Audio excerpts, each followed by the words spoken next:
Kind attention of all participants, all guests, dignitaries, students, faculty members are requested to enter the hall. All the VIPs have arrived. The program will start within a short time.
എല്ലാവർക്കും നമസ്കാരം. കേരള കാർഷിക സർവകലാശാല, NABARD, ഓസ്ട്രേലിയയിലെ western Sydney സർവകലാശാല എന്നിവയുടെ സംയുക്ത ആഭിമുഖ്യത്തിൽ KAU-NABARD launch pad എന്ന പേരിൽ സ്ഥാപിതമാകുന്ന കാർഷിക, ഭക്ഷ്യ, അനുബന്ധ വ്യവസായ ഇൻക്യുബേറ്ററിന്റെ ഉദ്ഘാടനമാണ് ഇന്നിവിടെ നിർവഹിക്കപ്പെടുന്നത്. കേരള കാർഷിക സർവകലാശാല പ്രോ ചാൻസലറും കാർഷിക വികസന കർഷകക്ഷേമ വകുപ്പ് മന്ത്രിയുമായ ശ്രീ P. പ്രസാദ് അവർകളാണ് ഉദ്ഘാടന കർമ്മം നിർവഹിക്കുന്നത്. കോവളം നിയോജക മണ്ഡലം MLA അഡ്വക്കേറ്റ് M. വിൻസെന്റിന്റെ അധ്യക്ഷതയിൽ നടക്കുന്ന ചടങ്ങിൽ നബാർഡ് ചെയർമാൻ, വെസ്റ്റേൺ സിഡ്നി സർവകലാശാല വൈസ് ചാൻസലർ, കേരള കാർഷിക സർവകലാശാല വൈസ് ചാൻസലർ തുടങ്ങിയവർ പങ്കെടുക്കുന്നു. National Bank for Agriculture and Rural ഡെവലപ്മെന്റിന്റെ ഗ്രാന്റായ 14.875 കോടി അടങ്കൽ തുക വകയിരുത്തിക്കൊണ്ടുള്ള ഈ പദ്ധതി വെള്ളായണി കാർഷിക കോളേജ് ഡീൻ ഡോക്ടർ റോയ് സ്റ്റീഫന്റെയും പദ്ധതിയുടെ പ്രിൻസിപ്പൽ ഇൻവെസ്റ്റിഗേറ്ററായ കോളേജിലെ കാർഷിക വിജ്ഞാന വിഭാഗം മേധാവി ഡോക്ടർ അലൻ തോമസിന്റെയും നേതൃത്വത്തിലാണ് നടപ്പാക്കുന്നത്. സർവകലാശാലയുടെ കീഴിൽ സെക്ഷൻ 8 എന്ന കമ്പനിയായി രജിസ്റ്റർ ചെയ്യപ്പെടുന്ന ഈ പദ്ധതിക്കായി പ്രത്യേക ഭരണ സംവിധാനം നിലവിൽ വരും. വെസ്റ്റേൺ സിഡ്നി സർവകലാശാലയുടെ സാങ്കേതിക സഹായത്തോടെയുള്ള ഒരു ഹൈടെക് കൃഷി സംവിധാനവും ഈ പദ്ധതിയിൽ സമന്വയിപ്പിക്കപ്പെടുന്നുണ്ട്. കാർഷിക മേഖലയിലുള്ള സ്റ്റാർട്ടപ്പുകൾക്ക് ഇൻകുബേഷൻ പിന്തുണയും ആശയവൽക്കരണത്തിൽ നിന്നും വിപണിയിലെത്തിക്കാനുള്ള മാർഗനിർദ്ദേശവും അടിസ്ഥാന സൗകര്യങ്ങളും നൽകുക എന്നതാണ് മുഖ്യ ലക്ഷ്യം. കാർഷിക ഉൽപ്പന്നങ്ങളുടെ മൂല്യവർദ്ധനവും വൈവിധ്യവൽക്കരണവും ഉറപ്പാക്കി കർഷകരുടെയും സംരംഭകരുടെയും വരുമാന വർധനവ് ലക്ഷ്യം വെക്കുന്ന ഈ പദ്ധതിയിൽ സ്ത്രീ സംരംഭകർക്ക് പ്രത്യേക പരിഗണന ഉറപ്പുവരുത്തിയിട്ടുണ്ട്. കൃത്യത കൃഷിക്കുള്ള സാങ്കേതിക വിദ്യകൾ ഉരുത്തിരിച്ചെടുക്കുക വഴി കാലാവസ്ഥാ വ്യതിയാനത്തെ ചെറുത്തുനിൽക്കാൻ കർഷകർക്കുള്ള സാങ്കേതിക പിന്തുണയും പദ്ധതിയിൽ വിഭാവനം ചെയ്തിരിക്കുന്നു. കേരളത്തിൻ്റെ കാർഷിക മേഖലയുടെ സാമ്പത്തിക സാങ്കേതിക വികസനം ലക്ഷ്യമാക്കി പ്രവർത്തനം ആരംഭിക്കുന്ന ഈ സംരംഭം കർഷകർക്കും കർഷക മേഖലയിലെ നവസംരംഭകർക്കും വിദ്യാർത്ഥികൾക്കും വളരെയേറെ പ്രതീക്ഷകൾ നൽകുന്നു. Good morning to one and all. A warm welcome to the inaugural ceremony of KAU-NABARD LaunchPad, which is a KAU-NABARD-WSU University Initiative aimed at transforming rural future. The KAU-NABARD LaunchPad is a mega project with a financial outlay of 14.875 crores funded by the National Bank for Agriculture and Rural Development, NABARD. A high-tech technological support of the Western Sydney University, Australia, is also envisaged in this project. The project aims at establishing a supportive entrepreneurial ecosystem, AI-integrated high-tech precision agriculture, and creation of state-of-the-art incubation facility to translate research to scalable agripreneurship, value addition, women empowerment, and climate-resilient innovation.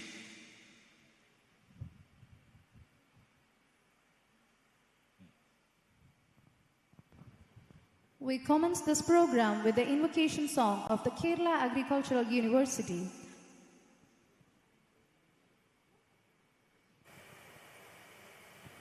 May I request all of you to remain seated while the college choir renders the invocation song.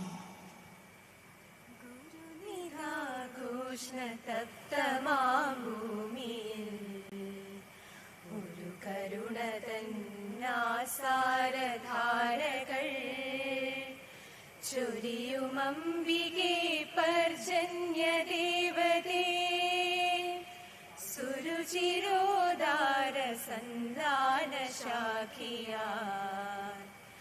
കരികലപ്പകൾ കാളകൾക്കൊപ്പമായി വരി വരിച്ചാലു കീറി നീങ്ങിടവേ ധരണിയുൽ പുല്ലസസ്യഫലാഢ്യയാൻ ഹരിതരോമാഞ്ചകമ്പളാഭോഗയാൻ മനുജവിജ്ഞാന സീമാവികാസത്തിൻ അനുസൃതമായ സൗരഭ്യസിദ്ധികൾ അവികലം ശാസ്ത്രചക്രവാളങ്ങളിൽ അവിടവീടെ വിതയ്ക്കുന്നു വിത്തുകൾ പുതിയ ദീപം കൊളുത്തുക നാളത്തിൽ പുതിയ ജീവൻ തുടിക്കട്ടെ മേൽക്കുമേൽ അരിയ സൗഭാഗ്യധാരകൾ കർഷയ ചരികയാകനീ കർഷക ക്ഷേത്രമേ അരിയ സൗഭാഗ്യധാരകൾ കർഷയ ചരികയാകനീ കർഷക ക്ഷേത്രമേ ചരികയാകനീ കർഷക ക്ഷേത്രമേ.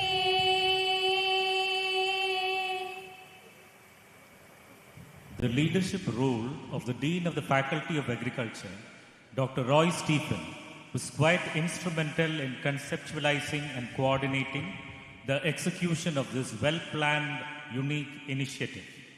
I invite the respected Dean of Faculty of College of Agriculture, Vellayani, Dr. Roy Stephen, for the welcome address. Thank you. Respected Chair of this session, our respected MLA, Advocate M. Vincent,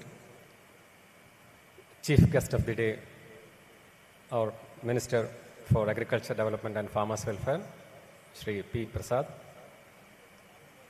respected Vice Chancellor of Kerala Agriculture University, Dr. B. Ashok, respected Chairman, National Bank for Agriculture and Rural Development, Dr. Shaji KV, respected Pro Vice Chancellor of Western Sydney University, Dr. Nicolene Murdoch, other President of Kalliyur Grama Panchayat, Shri Somashekaran Nair, our Executive Committee member, Shri Shibu, other distinguished delegates, officials, farmer friends, farmer producer organizations, my dear faculty members and dear students. So it is a very important occasion for the College of Agriculture, Vellayani, which is going to celebrate its 70th anniversary by May 2025. So we are very glad to share that College of Agriculture, Vellayani was adjudged and we got the Best College Award of Kerala Agriculture University in this year during February. And the Agri-Rural Business Incubation Center, this LaunchPad, is another birthday gift for this prestigious, great institution of College of Agriculture for its 70th anniversary, I believe. And we are very glad that our students are excelling in innovative ideas because we have a good entrepreneurship cell and our E-cell got the first prize in this country competing with 4,000 E-cells all over the institutions. And this college got the best award for maximum innovative ideas submitted under the YIP project, Innovative Young Innovators Program of Government of Kerala. So I really congratulate all the students. And this is a very good opportunity. I don't want to go to the details of this Agri Launchpad, this Innovation Incubation Center, which will be explained by Dr. Ellen Thomas, the principal investigator. But it's having a very specific structure which will help the farmers or farmer producer organizations, companies, etc. So to come forward, so they will get technical guidance from here, maybe in scaling up their innovative ideas to a business model or developing it into a good marketing channel with all the necessary documentation or legal and other support, technical support. But I consider this as an opportunity for the graduate and postgraduate students of this prestigious institution of Kerala Agriculture University, because normally the society looks at higher education institutions as a very important center to solve their issues, especially faced by the society and very specifically with the farmers. So I am also confident that our graduate students or postgraduate students will be able to come out with very good innovative ideas. And only what is lacking is they need a platform for nurturing that innovative ideas to a business plan or to develop it into a very good business model so that we can handhold them and export them. They can stand themselves as startups or other things. I really appreciate, because yesterday also we had a very important session on how to register a startup and how do the characterization the novelty, the innovativeness, the scalability. So those parameters which are required for registering a scale-up, etc., for the final year undergraduate students of this institution. So all the necessary arrangements have been made. And again, I am glad to show that we have kept most of the techniques, we have done a homework for the last 2 weeks to identify the research findings, either from the postgraduate students, research scholars and faculty from each department, which can be scaled up to a good business model, business plan. And I really appreciate there was a very specific technical committee for that and who have selected, I think, 7 or 8 innovative models for scaling up to a business plan. And again, glad that yesterday also I met an entrepreneurship lady who is professionally an infrastructure developer. And she was also attracted with the research work which was published on jackfruit seed coffee. So she wanted to know further about it, and she wanted to do some business on that to scale up, to export it. So she came from Haryana, I understand, now based at Delhi. So such entrepreneurships are there, and there are a lot of opportunities which are residing in higher education institutions. And we are very glad that we will be able to showcase all those research findings which can be developed into a center of excellence on these technologies. So I will go to my duties. So let me welcome our respected MLA, Advocate Sri M. Vincent sir, who is presiding over this function, for his valuable guidance and his consent for presiding this function. Welcome you, sir.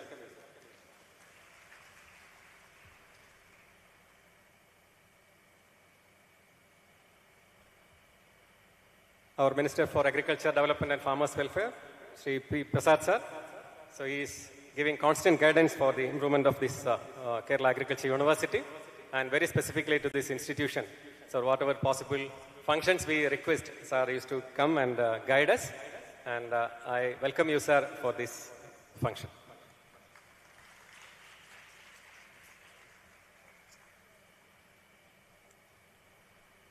Our chairman of NABARD is a proud alumnus of this prestigious institution. And we are really glad that he has sanctioned a very important and prestigious Agri LaunchPad or incubation center, understanding the importance of this institution, because we are very near to seaport, which will be sanctioned and working in full-fledged in the near future, and we are very near to the airport and well connected. So Vellayani is a very good center in Kerala for starting this incubation center, considering the strength of the faculty. Almost 100 faculty members are available in this campus with the multiple specializations, and almost 1,400 students, both undergraduate and postgraduate students. So considering their strength, the chairman has taken a very special interest for sanctioning this prestigious program, the Incubation Center at College of Agriculture, Vellayani. And he has also agreed for our request to give a very technical, handle a technical session for the benefit of faculty and research scholars of this great institution. So on behalf of all the faculty, students, and those who have assembled here, I welcome you, sir, for this function.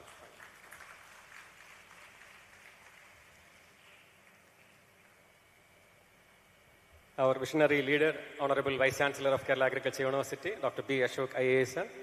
So he is to give all the guidance, because starting from the inception of this project, so he has made a green channel, avoiding all the administrative hurdles to make it purposeful, and it has to be done at a very phased manner.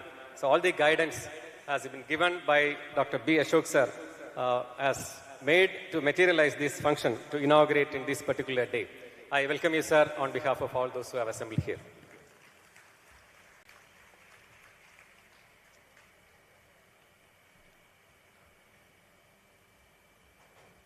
I welcome Dr. George Williams, Western Sydney University Vice Chancellor, in her absentia. Now I welcome the Pro Vice Chancellor of Western Sydney University, Dr. Nicolene Murdoch, for her accepting our invitation to be a guest of honor for this particular function. Welcome you, ma'am. I welcome Sri Somashekharan Nair, sir. He is the president of Kalliyur Grama Panchayat, where this institution is also residing. So we have very good association with them. So now we have prepared maybe a very important project on conserving this Vellayani lake with the active participation of Kalliyur as well as Venganur Grama Panchayat on a participatory way, because we have all technical facilities here to quantify the nutritional, the pesticide residue, the heavy metal toxicity, the microbial contamination of this Vellayani lake. So we have made a very important program and submitted for NABARD for funding for conservation of this Vellayani lake under this climate change. So where active guidance of Somashekharan sir was, I really acknowledge that. And he is to give all guidance for the normal functioning of this institution and give all support for functioning of this prestigious institution. I welcome you, sir, on behalf of all those who have assembled here. I welcome Sri Shibu, our respected executive committee member. So we are happy that he also belongs to the same campus. So always his guidance and support will be there for the benefit of this institution. I welcome Sri Shibu for this function. I welcome Professor Thomas George, who is the General Council member, for his active guidance and agreeing for giving a felicitation address. I welcome Dr. Rafikar, he is an academic council member. I welcome you, sir, for this specific function. This project is operated under the guidance of Director of Extension, because 2 years back, Directorate of Extension has given a specific project for this College of Agriculture, Vellayani, to nurture the innovative ideas. So you can see that center, Innovation and Incubation Center near the post office when you are entering this campus on the left side. So that center was established under the guidance of Director of Extension.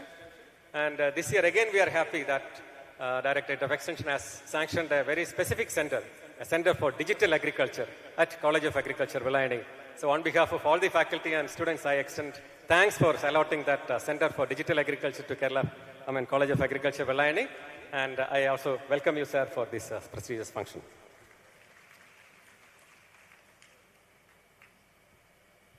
And Director of Research, because this center, we already have done a very small exercise at our departments to identify the technologies that can be scaled up. So I request, and there will be guidance from the Directorate of Research to identify such technologies which are available across the campuses or research stations, so that can be scaled up and which can be now routed through or supported under this Agri-Business Incubation Center. So that will be a good opportunity. And I really thank the Director of Research on behalf of all those who have assembled here for sanctioning a very specific center, that is a Center for Interdisciplinary Science and Technology at College of Agriculture, Vellayani this year. For actually, because whatever expertise which we don't have, especially we used to identify some chemical components which have anti-cancer property or antioxidant potentials, etc. But the lack of expertise in chemistry or maybe in some expertise in engineering, so we used to stop the research at that time. So this establishment of Interdisciplinary Science and Technology Center at College of Agriculture, Vellayani will help us to take it further, to evaluate and validate all these findings to make it into a product. So I welcome you, sir, Director of Research, Dr. K.N. Anith, who is also an alumnus of this institution, to this function. Chief General Manager of NABARD, Sri Baiju Kurup, sir, for all his guidance, because whenever we meet him, so we'll be very positive and given all guidance for establishing and up to this inaugural function and all the other programs of establishment and running of this Agri-Tech LaunchPad. So he has given all guidance. So on behalf of all the students and faculty who have assembled here, I welcome you, sir, for this function.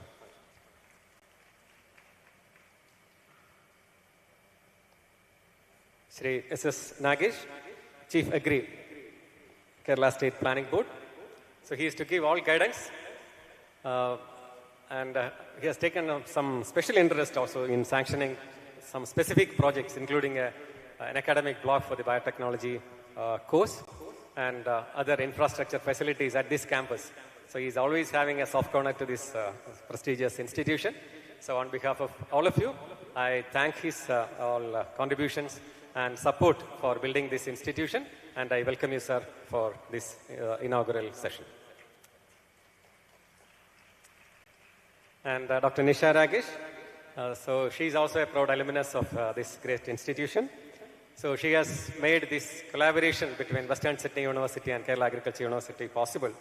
So I also have a request, she will be able to guide us and connect all the very special multinational companies and other industries to this Agri-Tech Launchpad, which will be established at Kerala Agriculture University at College of Agriculture, Vellayani, and I request her guidance in further processing and proceeding of this institution. I welcome you, madam, on behalf of all of you. Thank you. And I welcome Dr. Alan Thomas, who is the Principal Investigator and Head of the Department of Agriculture Extension. So he is the, who has conceived this particular project, and he has to implement it further. So I really appreciate that he has taken pain for conceptualizing this particular program and has come up to this stage of inauguration, and he has to go further. So taking all together, like farmers, farmer producer companies and students and faculty. So let this Agri-Tech Launchpad come out with some good technologies for the benefit of all, or especially the society. So I welcome Dr. Ellen Thomas for this function. And the main pillar for organizing all those things is our Professor Research Coordination, Dr. M.H. Faisal. So he has organized all these arrangements in connection with the inaugural session, including the identifying technologies which I have demonstrated on the back of this hall. So I welcome Dr. M.H. Faisal, Professor Research Coordination, for this function. And the distinguished delegates are also there. I welcome Dr. Sajida Rani, who is the Dean of College of Agriculture, Padanakkad, and also General Council member. I welcome you, Madam, for this inaugural session. I welcome Dr. Anita, who is the Director of Seeds. So she has already came from campus, Thrissur campus. So I welcome Dr. Anita. I welcome Dr. Mani Chellappan sir also. So he is Dean, College of Horticulture or College of Agriculture, Vellayani. So he has traveled from Thrissur. So welcome you, sir. I welcome the President of Alumni Association, Dr. Kadir sir. So welcome you, sir, for this inaugural session. And other executive committee members are also there. PTA executive committee members, I welcome. All other dignitaries, including our classmates from different fields, joint directors and bank officers. And other officers are also there. And I welcome all the farmer producer organization and companies who have been invited, and they have come forward to understand about this Agri LaunchPad and to facilitate or to get benefited out of this particular function. I welcome all the farmers, farmer producer organization and farmer producer companies who have assembled here. I welcome all the media because they have given a good coverage, because it has to be benefited and it should be beneficial for the society ultimately. So they have given good coverage. So I request your support also in future, so popularizing all these facilities for the benefit of society. So I welcome all the officials who have come from media. I welcome all the faculty members, heads of departments who have joined here. And I welcome the President of Students' Union of College of Agriculture, Vellayani, and also the Secretary of Students' Union. And I welcome all the students, including the research scholars who have assembled here. So I welcome all of you, one and all, and I wish you all success. Thank you. Thank you, sir. Today we are privileged to welcome Dr. Ellen Thomas, Professor and Head of Department of Extension Education at College of Agriculture, Vellayani, and the Principal Investigator of this innovative project. Dr. Thomas' creativity and vision have been the driving forces behind this remarkable initiative. Let's extend our warmest welcome to Dr. Ellen Thomas to share insight on his groundbreaking project, KAU-NABARD LaunchPad, a KAU-NABARD and Western Sydney University initiative aimed at transforming rural future. Thank you. ഈ ചടങ്ങിൽ അധ്യക്ഷനായിരിക്കുന്ന advocate M Vincent MLA അവർകൾ, ഈ ചടങ്ങിൽ ഉദ്ഘാടനത്തിനായി എത്തിയിരിക്കുന്ന ബഹുമാനപ്പെട്ട കൃഷി വകുപ്പ് മന്ത്രിയും കേരള കാർഷിക സർവകലാശാലയുടെ പ്രോ ചാൻസലറുമായ ശ്രീ M. പ്രസാദ് അവർകൾ, Honorable Vice Chancellor Dr. B. Ashok IAS, Kerala Agriculture University, Dr. Nicolin Murdoch, Pro Vice Chancellor Global, Western Sydney University, Chairman NABARD, Distinguished Chairman of NABARD, all other honorable dignitaries, distinguished guests, esteemed colleagues, പ്രിയപ്പെട്ട കർഷകരെ, and my dear students, along with all the other faculty members of the college. It is with immense pride that we gather today to inaugurate KAU-NABARD LaunchPad Transforming Rural Future. It's an ambitious initiative under the Rural Business Incubation Center program of NABARD at the Kerala Agriculture University. This pioneering effort is made possible through the invaluable collaboration between Kerala Agriculture University, NABARD and Western Sydney University, a synergy that underscores our shared vision for agricultural innovation, rural prosperity and sustainable development. This initiative will be administered by a separate entity registered as a Section 8 company under the university with Dr. B. Ashok IAS, Honorable Vice Chancellor, who will be the ex officio chairman of the LaunchPad. It will mark a significant milestone in our journey towards modernizing agriculture through advanced technology, entrepreneurship, and knowledge dissemination.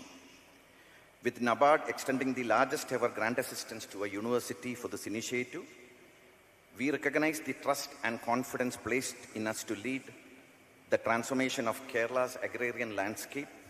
And as the principal instigator of the project, I place and record my special and artful thanks to the entire NABARD team and chairman in particular.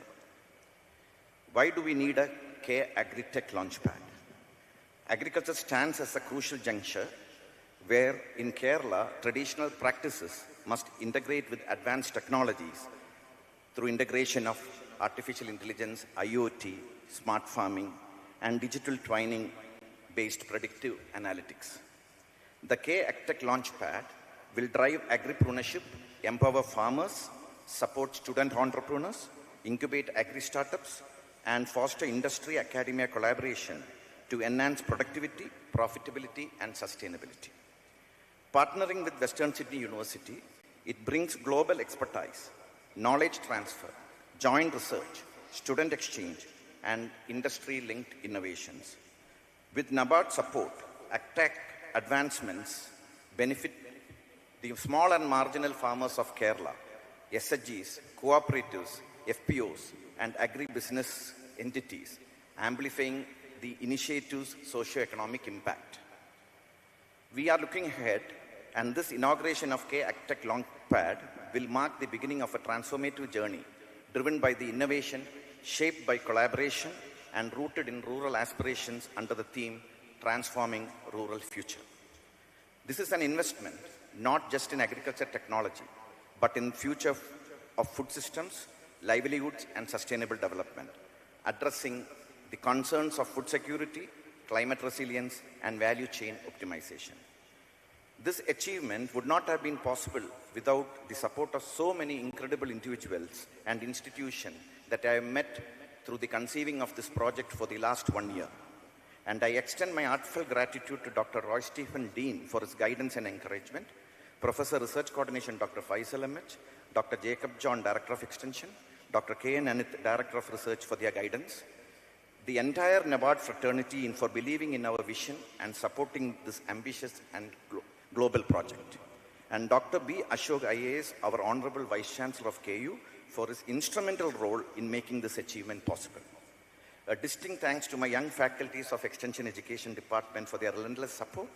A special acknowledgement goes to Western Sydney University for their collaboration and support, and to Dr. Nisha Rakesh, my academic colleague from Western Sydney University in particular, who is the PA of the iTech agriculture component envisaged in this project, for which she will be making the role of a partnership along with Kerala Agriculture University and College of Agriculture, Vellayani, as their partnership has been pivotal in shaping this initiative. I also thank our esteemed faculty, researchers, students, and all stakeholders who are sure to contribute to making this initiative a reality. Let us move forward with determination and shared commitment to take our K-Agritech Launchpad, which would be a model project to be exemplified, and with special concern and advantages that will be in particular for all the students of Kerala Agriculture University. Thank you. Thank you very much. Thank you, sir. It is indeed an honor to introduce our keynote speaker, Dr. B. Ashok IAS, the visionary Vice Chancellor of the Kerala Agricultural University. His contributions to the field of agriculture policy planning are truly remarkable.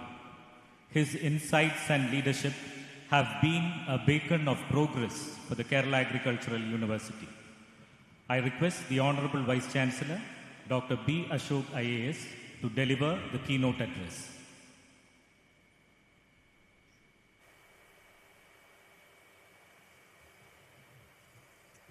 ആദരണീയനായ ബഹുമാനപ്പെട്ട കൃഷി വകുപ്പ് മന്ത്രി Shri P Prasad, അധ്യക്ഷത വഹിക്കുന്ന ബഹുമാന്യനായ advocate Shri M Vincent MLA, നമ്മളോടൊപ്പമുള്ള ബഹുമാന്യയായ വെസ്റ്റേൺ സിഡ്നി യൂണിവേഴ്സിറ്റിയുടെ pro vice chancellor doctor Nicoline Murdoch, അവരോടൊപ്പമുള്ള അവരുടെ ടീം ഡോക്ടർ നിഷ രാകേഷ്, മറ്റ് വിശിഷ്ട അതിഥികളെ, ഏറ്റവും ബഹുമാന്യനായിട്ടുള്ള chairman NABARD doctor KV Shaji, Dr. Roy Stephen, Dr. Alan Thomas, Sri Baiju Kurup, NABARD-inde, Sri Jacob John, Sri Anith, Dr. Gopakumar, Sri Faisal, Sri Somshekhar Nair, Panchayat President, Sri Shibu, Dr. Thomas George, our University General Council members, Dr. Rafikar, Sri Nagesh, Chief of Agriculture, മറ്റ് ക്ഷണിക്കപ്പെട്ട അതിഥികളെ, university faculty അംഗങ്ങളെ, വിദ്യാർത്ഥി സുഹൃത്തുക്കളെ, ഇന്ന് 4 വിശിഷ്ടരായ അതിഥികളുടെ പ്രസംഗം ഉണ്ട്. അതുകൊണ്ട് ഒട്ടും നീട്ടുന്നില്ല. 3 ചെറിയ കാര്യം മാത്രം പറഞ്ഞുകൊണ്ട് അവസാനിപ്പിക്കാം. Firstly, I share my happiness and privilege that Vellayani College has been able to attract an investment of reasonably large amount from the National Bank of Agriculture Development, and also with the active partnership of the Western Sydney University to launch the KAU-NABARD-WSU LaunchPad, which is a business incubator. This will be the second business incubator in the university. First one is already operative in Thrissur. It is an important step for 2 reasons. Conventionally, we have seen agricultural universities in India having 3 limbs. One in education, one in research, and the third is extension. But when we designed the veterinary universities protocols, the extension did not figure there. We called it entrepreneurship. So that was the first university in India with a directorate of entrepreneurship. Now, how far the faculty and stakeholders imbibed the idea, we don't know. But that was a very I remember very distinct debates with the then Minister for Animal Husbandry, Sri Divagaran, who hails from Prasad Sir's party. And I remember distinctly telling him that it is time that we viewed the farmer as an entrepreneur rather than a producer, static producer, but as a businessman, as a person who can strategize, who can scale the pyramid of growth to firm category, start employing, view worker as employee, and all those ideas and concepts. But we tried to do several things about entrepreneurship in that university, but my sense is the time was not yet ripe for the university community to understand the real import of things there. We had considerable difficulty when we wanted to introduce a leading microbiology consultant to house himself in the university, which had tremendous growth potential. But we were caught in anyway, there's no point in revisiting what went wrong, what did not work out and all that. But I guess the times have changed. In the last 10, 14 years, now I believe universities, higher education institutions are viewing entrepreneurship from its students, its stakeholders, as a very important element of their success. Not only job hunting and getting placed. When we were briefed the Honorable Governor the other day about our placement record, he asked a very insightful question as to why are you trying to place people who are qualified in agriculture? Are they not able to start out on their own and do things on their own? Why do you have to place them? It's a very important question which he asked in that sense. So my feeling is this will be a very important welcome step, not only because of the capital and the expertise it brings. NABARD is our esteemed partner in agricultural development banking, and this is precisely what we try to say when we recognized NABARD through an honorary doctorate earlier. It was hardly for the person, it was for the sector of development banking and agricultural credit as a whole in determining what agriculture sector is today. Vellayani is, of course, a very special place. When I was myself an undergraduate in Thrissur campus, Vellayani karatra elapalla sir. ഒരു പ്രാദേശിക ഗ്രൂപ്പാണ് ഒരു യൂണിവേഴ്സിറ്റിക്കകത്ത് തന്നെ. Very regional. They are the dominant hegemons in the university. Of course, maybe a few years earlier, he must have been responsible for sure. So the whole thing is that they were the hegemons around the university, and beating them in any sort of sport or arts or everything had its own risks, you know. We remember failing and finally winning some arts festival out here, 94 or 95. But we wanted to celebrate our victory. We were told that show So, nevertheless, point is, looking back, they have the spunk. And one used to also feel a bit jealous because staying close to Trivandrum, they were more urbanized. And we were absolutely jungly boys coming from jungles of Mannuthi and Wayan. You must remember, innathe Vellayanikare Mannuthi alla annathu. Avade rendu chayakada maathre ullu. So probably you felt very awkward. But anyway, the whole point is Vellayani has put its strength together to win the incubator, which is a very big thing, and I feel especially proud about the achievement of Dr. Roy Stephen, his team, and Dr. Allen. But let me leave two qualifiers with you. Starting an incubator or a Section 8 company is very easy. Starting off is very easy, but sustaining it to the programmed steps of achievement calls for great patience, great commitment, and great effort. As Prasad sir, we started off the CAPCO like 1.5 years back, and we are looking at the trajectory, the regulatory requirements of initial years of a company. I lead that. I must say that with the best of our efforts, we are still wanting in achieving everything we want. So I would request of the leadership to convene the board, constitute the board, and take it forward in all earnestness. It requires a very high energy activity to sustain a company with meeting all the regulatory requirements. So I would simply humbly request your continued efforts there. University will not be lacking in supporting it through its administrative support as well as the guidance it needs. The only thing, a third thing I would rather say, since a lot of students are attending this ceremony, is that it's a great opportunity to test your ideas to succeed in the world of business, in the world of entrepreneurship, and also invent and introduce a lot of innovation which you meet in the laboratories. We never had this opportunity. In the 90s, nobody talked about forming companies, was quite out of question. But when I went to UK for my own higher studies, I discovered that even in my discipline, like water science and coastal science, most of my professors were already directors of companies or promoters of companies. They were allowed to do that institutionally. And the income from university for many of them were the minor income which they actually earned. They earned 10x, 15x, 20x from the companies which they had founded or helped founded. So much so that we had at least one-fourth of our faculty members were already pound millionaires at that time. You can imagine professors arriving in the choice Rolls Royces and limousines. I saw for the first time when we were educated abroad. Unlike our professors who, look to the university for most of their income. To the students, I will only say this: make use of this huge opportunity, particularly the collaboration with Western Sydney University. And I'm always reminded, after going full circle, probably across the world in a variety of institutions, looking at various subjects, what I keep of value to me, my grandfather used to be a headmaster of a local school in Chatanur, where he retired as a teacher of math and English. So he taught for 35 years. And when I graduated, or when I told him that I'm about to graduate, he told me a very subtle, soft sentence. He was very aged at that time, but which keeps coming back to you all this while. I thought that is to be kept in mind, because I had not yet fully understood what he said unless you spend another 25 years.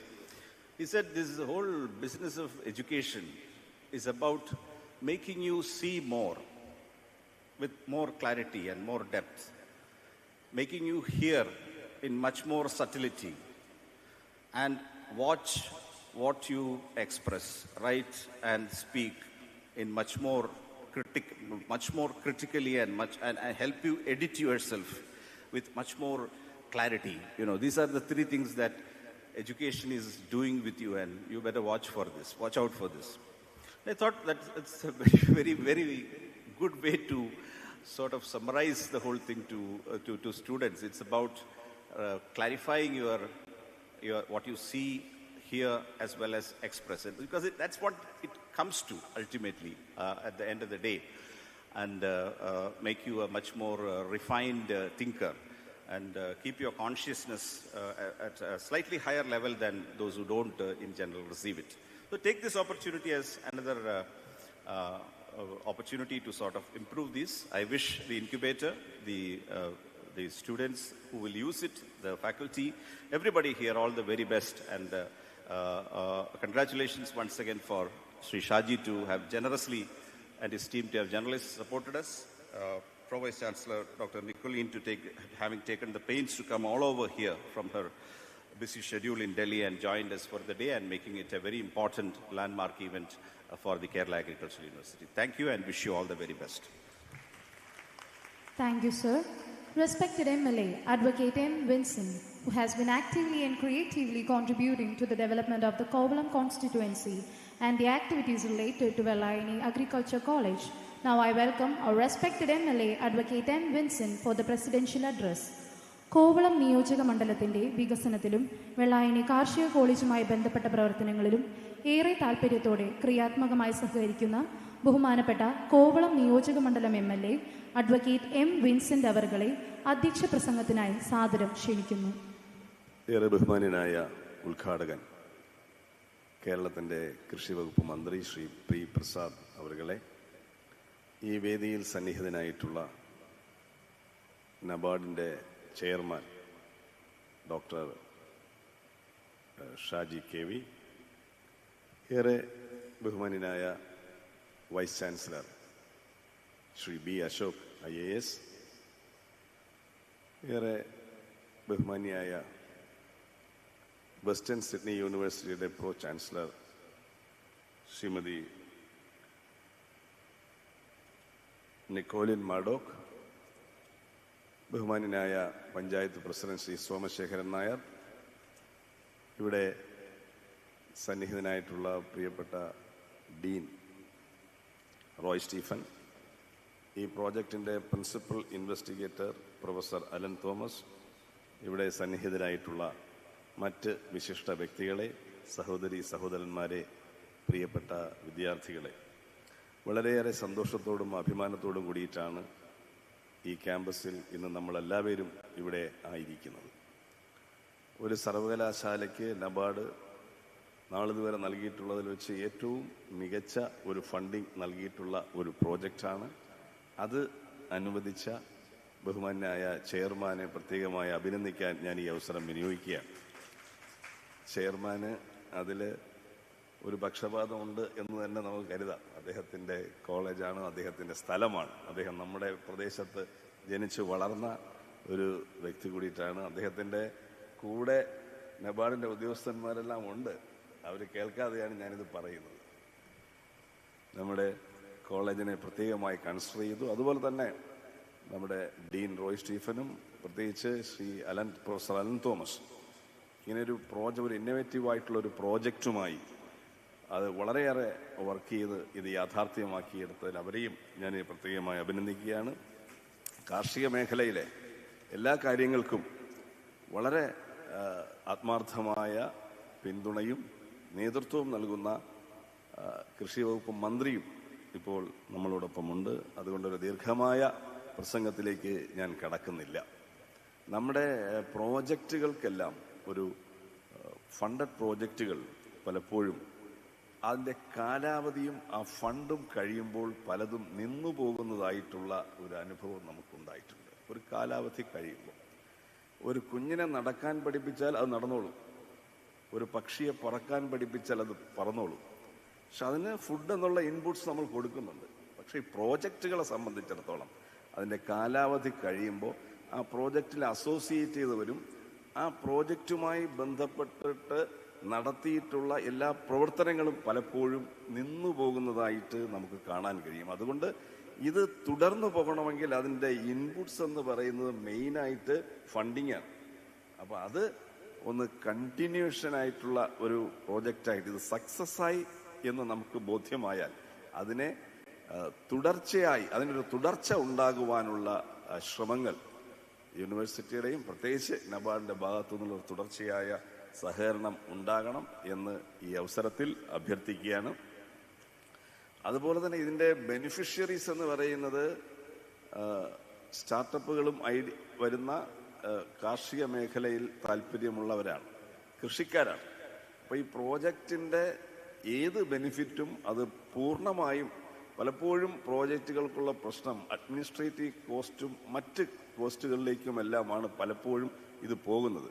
അതിൻ്റെ ബെനിഫിഷ്യറിയുടെ കൈകളിലേക്ക് അവരുടെ അടുക്കലേക്ക് ഇത് എത്തുന്നത് പലപ്പോഴും കുറവായിട്ടാണ് കാണുന്നത്. പക്ഷേ ഇതിൻ്റെ ബെനിഫിറ്റ് പൂർണ്ണമായും കൃഷിക്കാർക്ക് തന്നെ ലഭിക്കുന്ന തരത്തിൽ ഇത് ഡിസൈൻ ചെയ്ത് ഇതിൻ്റെ ഇംപ്ലിമെൻറ്റേഷൻ ആ നിലയിൽ കൊണ്ടുപോകണം എന്നുള്ള ഒരു അഭ്യർത്ഥനയാണ് എനിക്ക് ഈ അവസരത്തിൽ മുന്നോട്ട് വയ്ക്കാനുള്ളത്. കാർഷിക മേഖലയിൽ നിന്ന് ചെറുപ്പക്കാർ അകന്നു പോകുന്നതിന് പ്രധാനപ്പെട്ട കാരണമായി ചൂണ്ടിക്കാണിക്കപ്പെടുന്നത് പ്രോഫിറ്റബിൾ അല്ല എന്നുള്ളതാണ്. പക്ഷെ പ്രോഫിറ്റബിൾ ആണ് എന്ന് നമ്മുടെ സംസ്ഥാനത്ത് തന്നെ ചില ഉദാഹരണങ്ങൾ ഉണ്ടെങ്കിലും പൊതുവെ അത് നമ്മൾ കാണുന്നത് ഇത് പ്രോഫിറ്റബിൾ അല്ല എന്നുള്ളതാണ്. അങ്ങനെ പ്രോഫിറ്റബിൾ ആക്കി മാറ്റുന്നതിന് വേണ്ടിയിട്ടുള്ള വലിയൊരു പരിശ്രമം കൂടി ഈ പ്രോജക്റ്റിൻ്റെ ഭാഗത്ത് പിന്നിലുണ്ട് എന്നുകൂടി ഞാൻ മനസ്സിലാക്കുകയാണ്.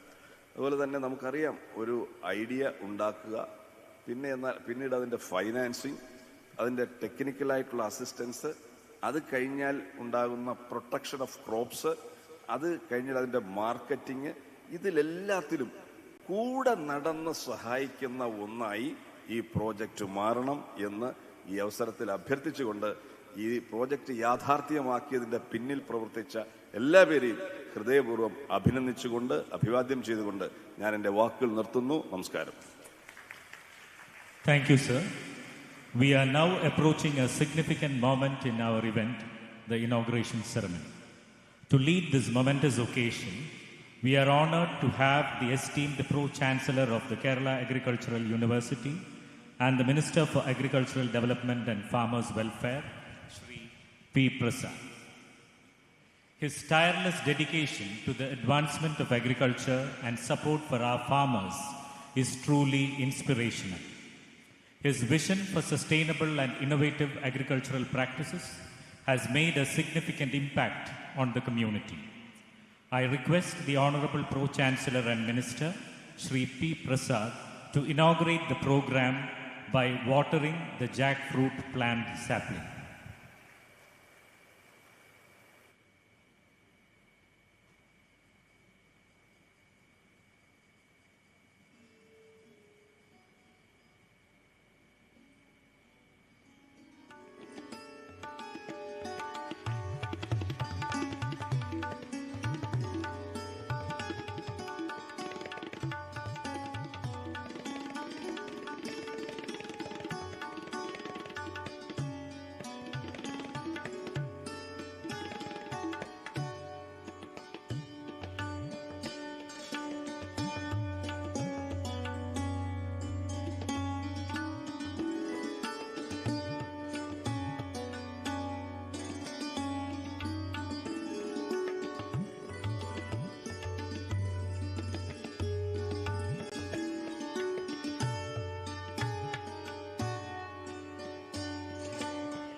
May I now request the Honorable Minister to unveil the logo of KAU-NABARD LaunchPad.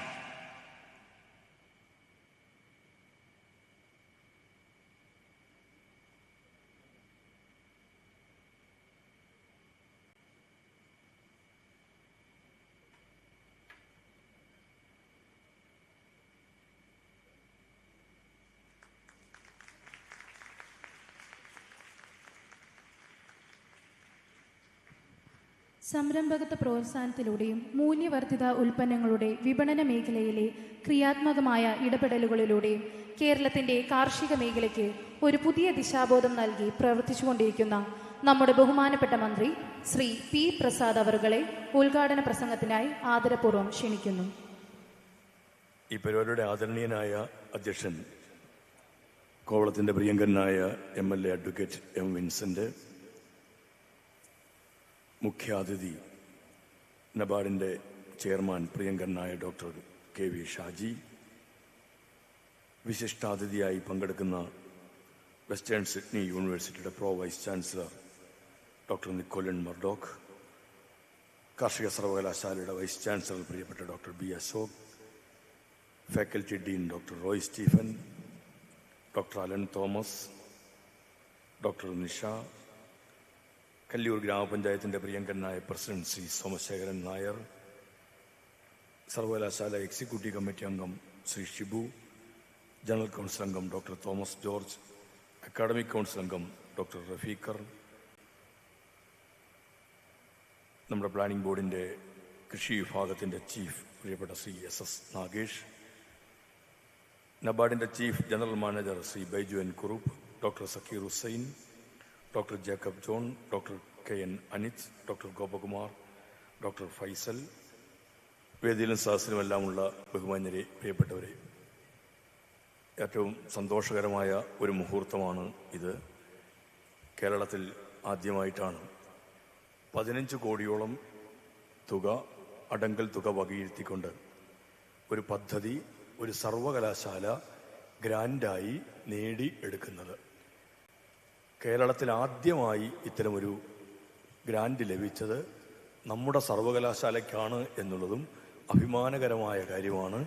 ആ സന്തോഷത്തോടെയും അഭിമാനത്തോടെയും ഈ പരിപാടി ഔപചാരികമായി ഉദ്ഘാടനം ചെയ്യുന്നതായി അറിയിക്കട്ടെ.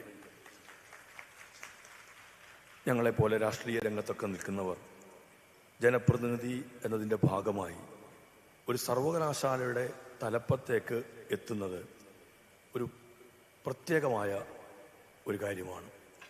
സാധാരണ ഞങ്ങൾക്കൊന്നും ചിന്തിക്കാൻ കഴിയുന്നതിനപ്പുറത്തേക്കുള്ള ഒരു രംഗത്തേക്കാണ് അതിൻ്റെ ഭാഗമായി ഞങ്ങളൊക്കെ ചുമതല ഏൽക്കുന്നത്.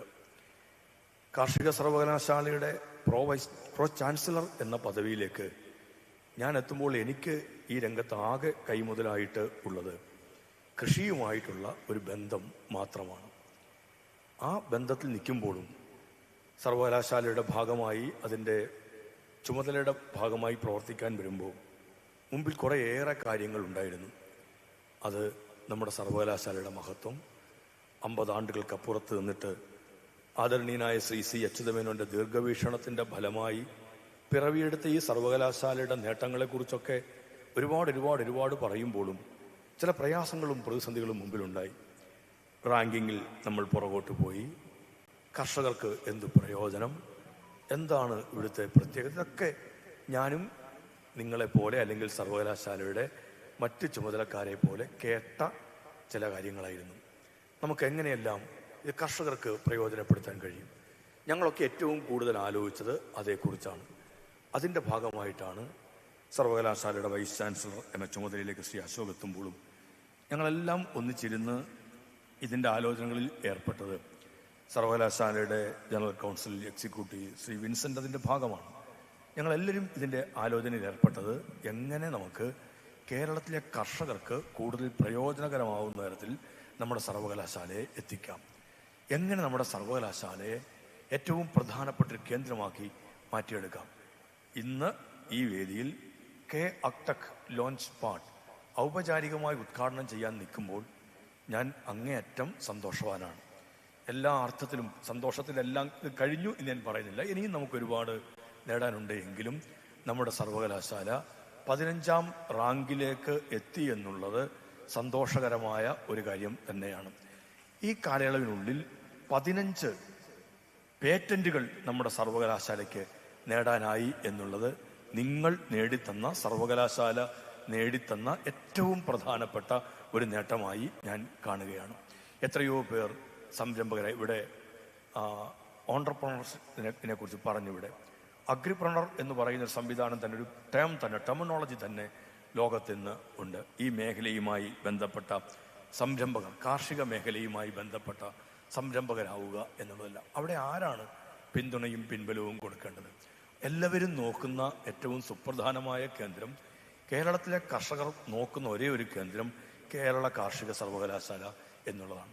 ഇപ്പം കാലാവസ്ഥയിലുണ്ടാകുന്ന മാറ്റങ്ങൾ, ആ മാറ്റങ്ങളുടെ ഭാഗമായി പ്രകൃതി ദുരന്തങ്ങൾ ഉൾപ്പെടെയുള്ള വരുമ്പോൾ നമുക്ക് വളരെ എളുപ്പത്തിൽ, വേഗത്തിൽ, ചെറിയ സമയത്തിനുള്ളിൽ കൂടുതൽ വിളവ് കിട്ടുന്ന കൃഷിയിലേക്ക് നമ്മൾ തിരിയേണ്ടതുണ്ട്.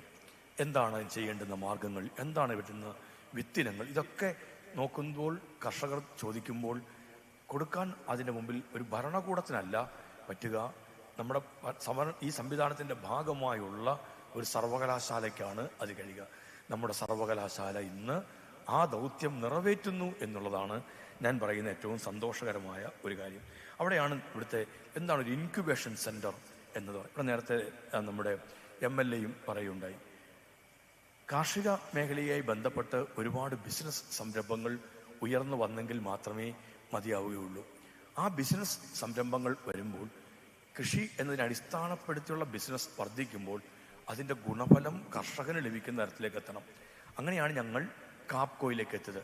ഞങ്ങളൊരു അനാലിസിസ് നടത്തി, ഒരു സോട്ട് അനാലിസിസ്. എന്താണ് സ്ട്രെങ്ത്, എന്താണ് വീക്ക്നെസ്, എന്താണ് ഓപ്പർച്യൂണിറ്റീസ്, എന്താണ് ത്രെഡ്സ്. ഈ കാര്യം കണക്കിലെടുത്തുകൊണ്ടാണ് കേരളത്തിലെ സർക്കാർ ഇപ്പോൾ അതിൻ്റെ പരിപാടികൾ ആസൂത്രണം ചെയ്യുന്നത്. ഒരു സോട്ട് അനാലിസിസിൻ്റെ ഭാഗമായി നമ്മൾ കണ്ട നമ്മുടെ മെച്ചങ്ങളെല്ലാം ഞാൻ വിവരിക്കുന്നില്ല. നമ്മുടെ മുമ്പിലുള്ള പ്രതിസന്ധികളുണ്ട്. കാലാവസ്ഥാ വ്യതിയാനം, പ്രകൃതി ദുരന്തങ്ങൾ, ഉൽപ്പന്നങ്ങൾക്ക് ഉള്ള വില ഇടിയുന്നതിൻ്റെ പ്രശ്നങ്ങൾ, വിപണനം പെട്ടെന്ന് നടത്താൻ കഴിയാതെ പോകുന്നത്. പോസ്റ്റ് ഹാർവസ്റ്റ് മാനേജ്മെൻ്റ് എന്നുള്ളത് ഒരു പദമായി മാത്രം പറഞ്ഞു പോകാൻ പറ്റാത്തൊരു കാര്യമാണ്. ഞങ്ങളൊരു കണക്ക് നോക്കുമ്പോൾ ഒരു വർഷം പോസ്റ്റ് ഹാർവസ്റ്റ് ലോസ് എന്ന് പറയുന്നത് 1500 കോടിക്ക് മുകളിലാണ്. ഞാൻ ഞെട്ടിപ്പോയി. ഈ ഫിഗർ ശരിയാണോ എന്ന് ഞാൻ ബന്ധപ്പെട്ട ആളുകളോട് ചോദിച്ചു. 1500 കോടി ഒരു വർഷം കേരളത്തിൻ്റെ കാർഷിക മേഖലയിൽ നഷ്ടമെന്ന് പറഞ്ഞാൽ ഒരു വലിയ കാര്യം തന്നെയാണ്. ഇതെവിടെയാണ് നോക്കൂ, വിളവെടുത്തു കഴിഞ്ഞ് അത് ഉപയോഗിക്കാൻ കഴിയുന്നതിനിടയിൽ ഇത്രയും തരത്തിലുള്ള നഷ്ടം സംഭവിക്കുന്നു. അവിടെ കർഷകന് സംഭവിക്കുന്നതോ ഏതാണ്ട് 1400 കോടിയുടെ നഷ്ടമാണ്.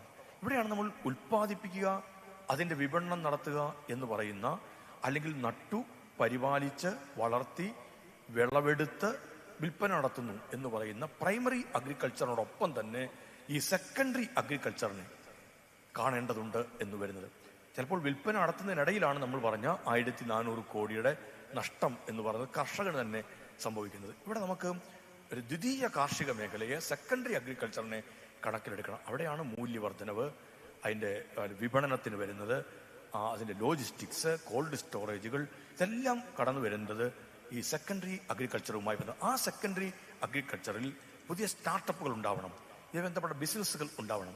അതിനൊരു ഇൻക്യുബേഷൻ സെൻ്ററുകൾ, ഇൻക്യുബേറ്റർ അത്യന്താപേക്ഷിതമായ കാര്യമാണ്. ഇവിടെ പറഞ്ഞു, നേരത്തെ അശോക് പറഞ്ഞതുപോലെ രണ്ടാമത്തെ ഒരു ഇൻക്യുബേഷൻ സംവിധാനമാണ് നമ്മുടെ കാർഷിക സർവകലാശാലയിൽ വരുന്നത്. ഇത് ഒരു സ്റ്റാർട്ടപ്പുകൾക്കും മറ്റും അതിനെ നമ്മൾ സാധാരണ മറ്റു ഭ്രമണപഥത്തിലേക്ക് എത്തിക്കുക എന്നൊക്കെ പറഞ്ഞ് ഉണ്ടാവുന്ന തടസ്സങ്ങളൊക്കെ മാറ്റി അത് ചെയ്യാൻ പറ്റുന്ന തരത്തിലേക്ക് പ്രോജക്റ്റുകൾക്ക് വളരാനും വിജയിക്കാനും ആവശ്യമായ സഹായങ്ങൾ ചെയ്തു കൊടുക്കുക എന്നുള്ളത് ഇതിൻ്റെ ഉത്തരവാദിത്തമാണ്. ആ തരത്തിലാണ് നമ്മളിവിടെ ഈ ഒരു KAU-NABARD ലോഞ്ച് പാഡ്, ഈ പറയുന്ന ഒരു പുതിയ സംവിധാനത്തെ നമ്മൾ രൂപപ്പെടുത്തിയിരിക്കുന്നത്. അതിൽ കാർഷികോൽപ്പന്നങ്ങളുടെ മൂല്യവർദ്ധനവ്, വൈവിധ്യവൽക്കരണം, ഇതെല്ലാം ഉറപ്പാക്കി കർഷകരുടെയും സംരംഭകരുടെയും വരുമാന വർധനവിനുള്ള സാധ്യത ഉറപ്പുവരുത്തുക എന്നുള്ളതാണ്. കാർഷിക മേഖലയിലെ സ്റ്റാർട്ടപ്പുകൾക്ക് ആവശ്യമായ സാങ്കേതിക സാമ്പത്തിക പിന്തുണ നൽകുകയും ഇൻക്യുബേഷൻ ആവശ്യമായ അടിസ്ഥാന സൗകര്യം ഒരുക്കി കൊടുക്കുക എന്നുള്ളതും നമ്മുടെ ഈ പദ്ധതിയുടെ ഭാഗമായിട്ടുണ്ട്. ഞാൻ കണ്ട മറ്റൊരു വലിയ പ്രത്യേകത, ഇതിനകത്ത് സ്ത്രീ സംരംഭകർക്ക് പ്രാമുഖ്യം നൽകി അവരെ ശാക്തീകരിക്കുക എന്നുള്ളത് നമ്മളുടെ ഇതിൻ്റെ ഭാഗമാകുന്നു എന്നുള്ളതാണ്. പ്രത്യേകമായ ഒരു രീതിയിലേക്ക് സ്ത്രീ സംരംഭകർക്ക് ഒരു പ്രത്യേകമായ ഇടം, പ്രത്യേകമായ പരിഗണന ഈ സ്റ്റാർട്ടപ്പ്, ഈ ഇൻക്യുബേറ്ററിൻ്റെ ഭാഗമായിട്ടുണ്ടാവുന്നു. അതും എനിക്ക് തോന്നുന്നു കേരളത്തിൽ ആദ്യമായിട്ടായിരിക്കും ഇത്തരത്തിൽ വനിതാ സംരംഭകർക്ക് പ്രത്യേകമായ പ്രാധാന്യം നൽകിക്കൊണ്ട് ഒരു സംവിധാനം രൂപപ്പെടുന്നത്. അത് നമ്മുടെ ഈ പരിപാടിയുടെ ഭാഗമാണ് എന്നുള്ളതും സന്തോഷകരമായ കാര്യമാണ്. നമുക്ക് ഈ മേഖലയിലൂടെ, ഇത്തരം രീതികളിലൂടെ നമ്മുടെ കാർഷിക മേഖലയെ നമുക്ക് സഹായിക്കാൻ പറ്റും. ആർട്ടിഫിഷ്യൽ ഇൻ്റലിജൻസിൻ്റെ ഈ കാലത്ത് അതിൻ്റെ കൂടി ഇടപെടലുകൾ, അല്ലെ അതിൻ്റെ കൂടി ഒരു സഹായത്തോടു കൂടി നമുക്ക് കാർഷിക മേഖലയിലെ പ്രശ്നങ്ങൾക്ക് പരിഹാരം ഉണ്ടാക്കാൻ കഴിയുന്ന തരത്തിലേക്ക്, ഞാൻ നേരത്തെ പറഞ്ഞ നമ്മുടെ മുമ്പിൽ കാണുന്ന ത്രെഡ്സിനെയും നമ്മുടെ വീക്ക്നെസ്സിനെയും പരിഹരിക്കാൻ കഴിയുന്ന തരത്തിലുള്ള ഇടപെടലുകൾ നമുക്ക് കഴിയും. ഇങ്ങനെയാണ് സർവകലാശാല കർഷകരുമായി ഒരു ഹൃദയബന്ധം സ്ഥാപിക്കുന്നത്. കേരള കാർഷിക സർവകലാശാല കേരളത്തിലെ കർഷകരുമായി, കേരളത്തിന് പുറത്തുള്ള കർഷകരുമായും ഇത്തരത്തിൽ ഒരാത്മബന്ധം സ്ഥാപിക്കുന്നതിൻ്റെ ഏറ്റവും സുപ്രധാനമായ ചുവടുവയ്പ്പാണ് ഇന്ന് നമ്മൾ തുടങ്ങുന്ന ഈ KAU-NABARD എന്നുള്ളത് എന്ന് നിസ്സംശയം നമുക്ക് പറയാൻ കഴിയും. ഒരുപാട് പേരുടെ അധ്വാനം ഇതിൻ്റെ പിന്നിലുണ്ട്, ഒരുപാട് പേരുടെ പിന്തുണ ഇതിന് ഉണ്ടായിട്ടുണ്ട്. അവരോടൊക്കെയും ഹൃദയം നിറഞ്ഞ് നന്ദി രേഖപ്പെടുത്തേണ്ടത് എൻ്റെ ഉത്തരവാദിത്വവും കടമയുമായി തന്നെ ഞാൻ കാണുകയാണ്. ഏറ്റവും പ്രധാനപ്പെട്ട ഒന്ന് നമുക്ക് ഇവിടെ പറയേണ്ട കാര്യം, ഒരു എല്ലാ അർത്ഥത്തിലും നമ്മുടെ കർഷകർക്ക് സഹായമാകുന്നു എന്ന് തന്നെയാണ്. അതോടൊപ്പം തന്നെയാണ് നമ്മുടെ സാങ്കേതികമായ എല്ലാ സഹായവും ചെയ്യുന്ന വെസ്റ്റേൺ സിഡ്നി യൂണിവേഴ്സിറ്റിയുടെ കാര്യം നമുക്ക് let me avail this opportunity to congratulate Western Sydney University, Australia and NABARD for becoming a part of this project. I extend my sincere gratitude, not only the sincere gratitude of the state of Kerala to NABARD for assisting this project with this project, and I wholeheartedly congratulate Sri K.V. Shaji, the chairman of NABARD, who is an alumni of this university. എനിക്ക് വളരെ വലിയ സന്തോഷമുണ്ട്. കേരള കാർഷിക സർവകലാശാലയുടെ ഭാഗമായിരുന്ന ശ്രീ ഷാജി, അദ്ദേഹം നമ്മളുടെ ഒരു ഓണററി ഡോക്ടർ ബിരുദം കൊടുത്ത് നമ്മുടെ സർവകലാശാല അദ്ദേഹത്തെ ആദരിച്ചതാണ്.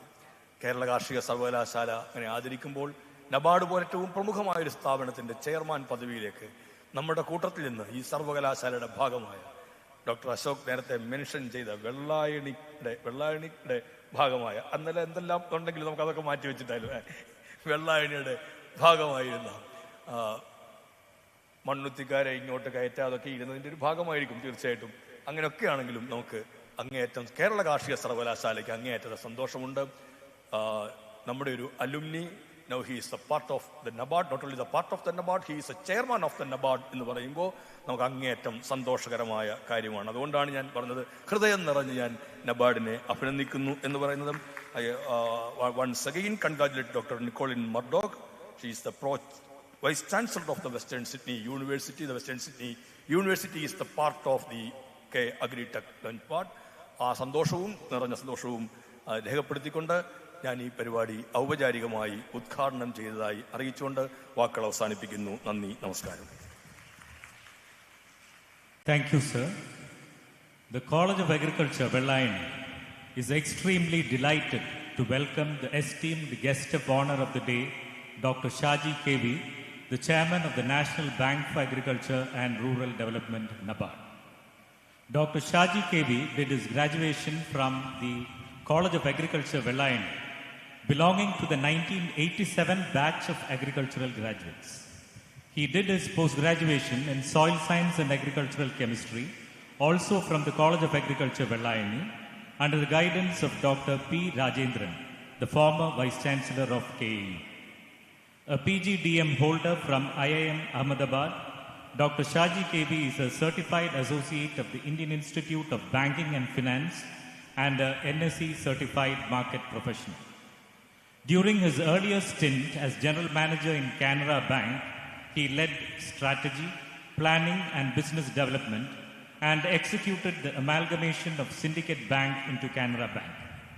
He was the founding chairman of the Kerala Grameen Bank.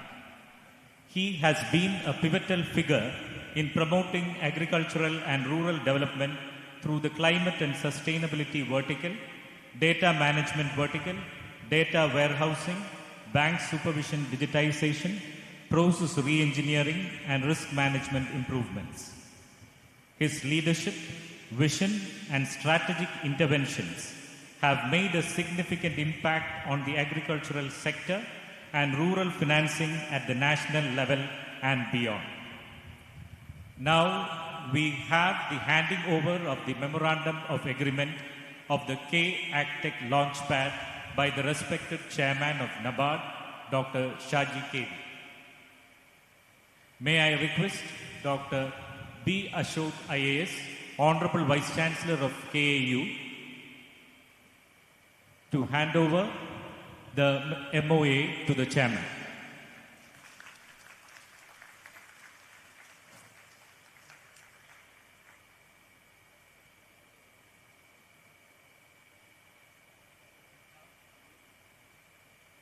Now I request the Honorable Chairman of NABARD, Dr. Shaji KV, to unveil the design of KAU-NABARD-WSU LaunchPad comprising of incubation infrastructure and high-tech agriculture unit.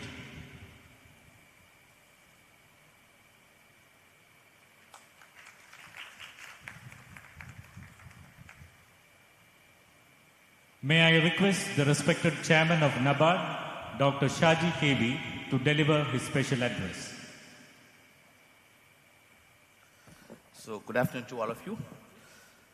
respected Pro Vice Chancellor of the University and also Minister for Agriculture and Farmer Welfare, Kerala Government, Sri Prasad Ji, Honorable MLA, Sri Vincent, Honorable Vice Chancellor of KAU, Dr. B. Ashok,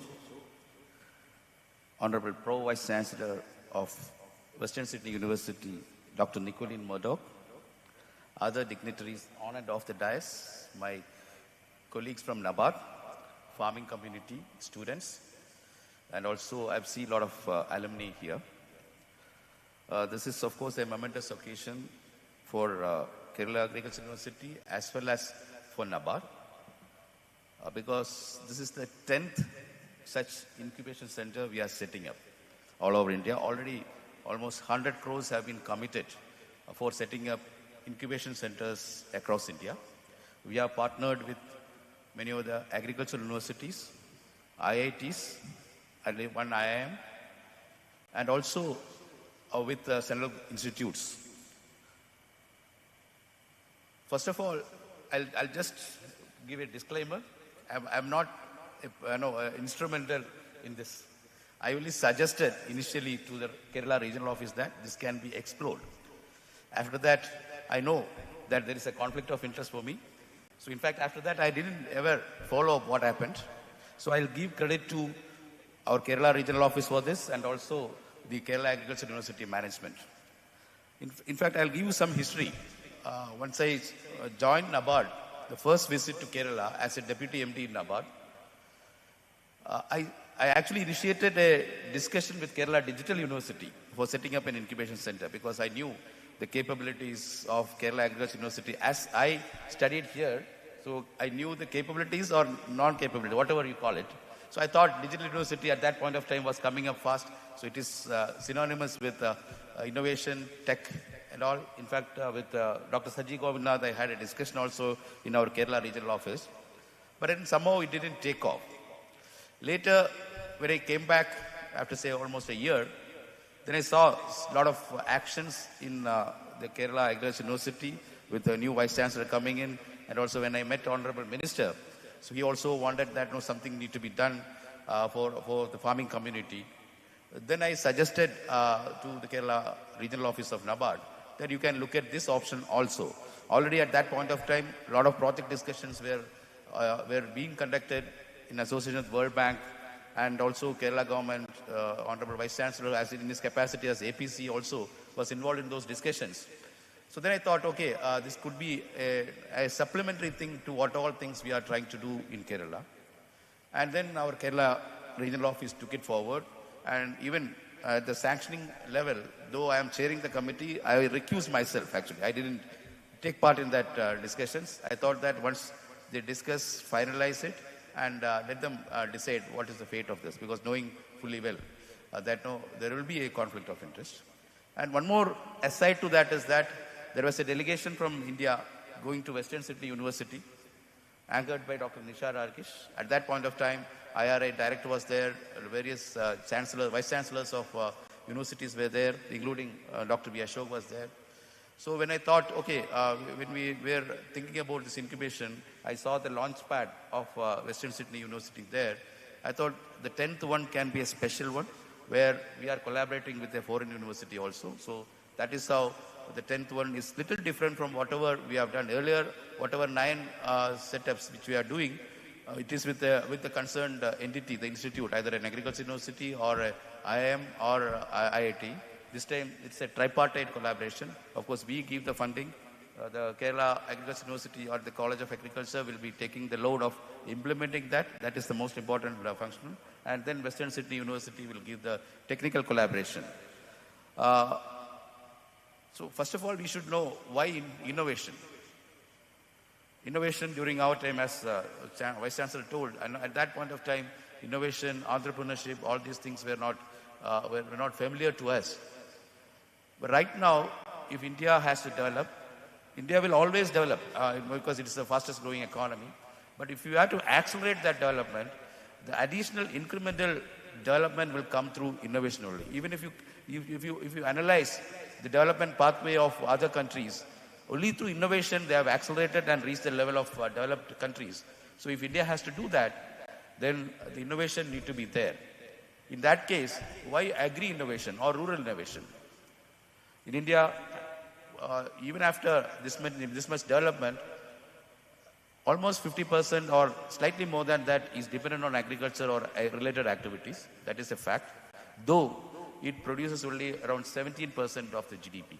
In Kerala, roughly around 12%, that's what I understand. But more number of people are involved, livelihoods are involved.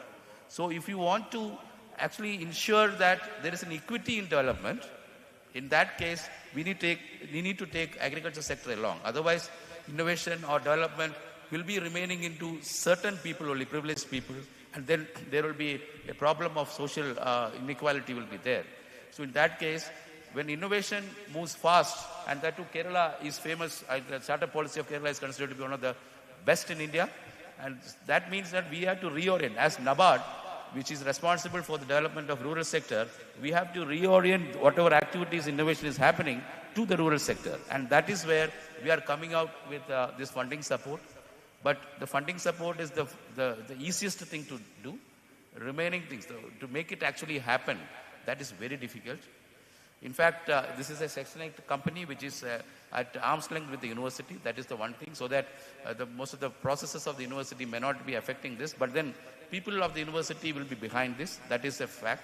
Then being a Section 8 company, there is another advantage that we can actually attract CSR funds also for furthering these activities. So there is an added advantage of that. And being a separate entity, even Honorable MLA told here that the continuity, the next funding and all, that is the sustenance of this. So this should be a board-driven organization, a separate organization, board-driven organization.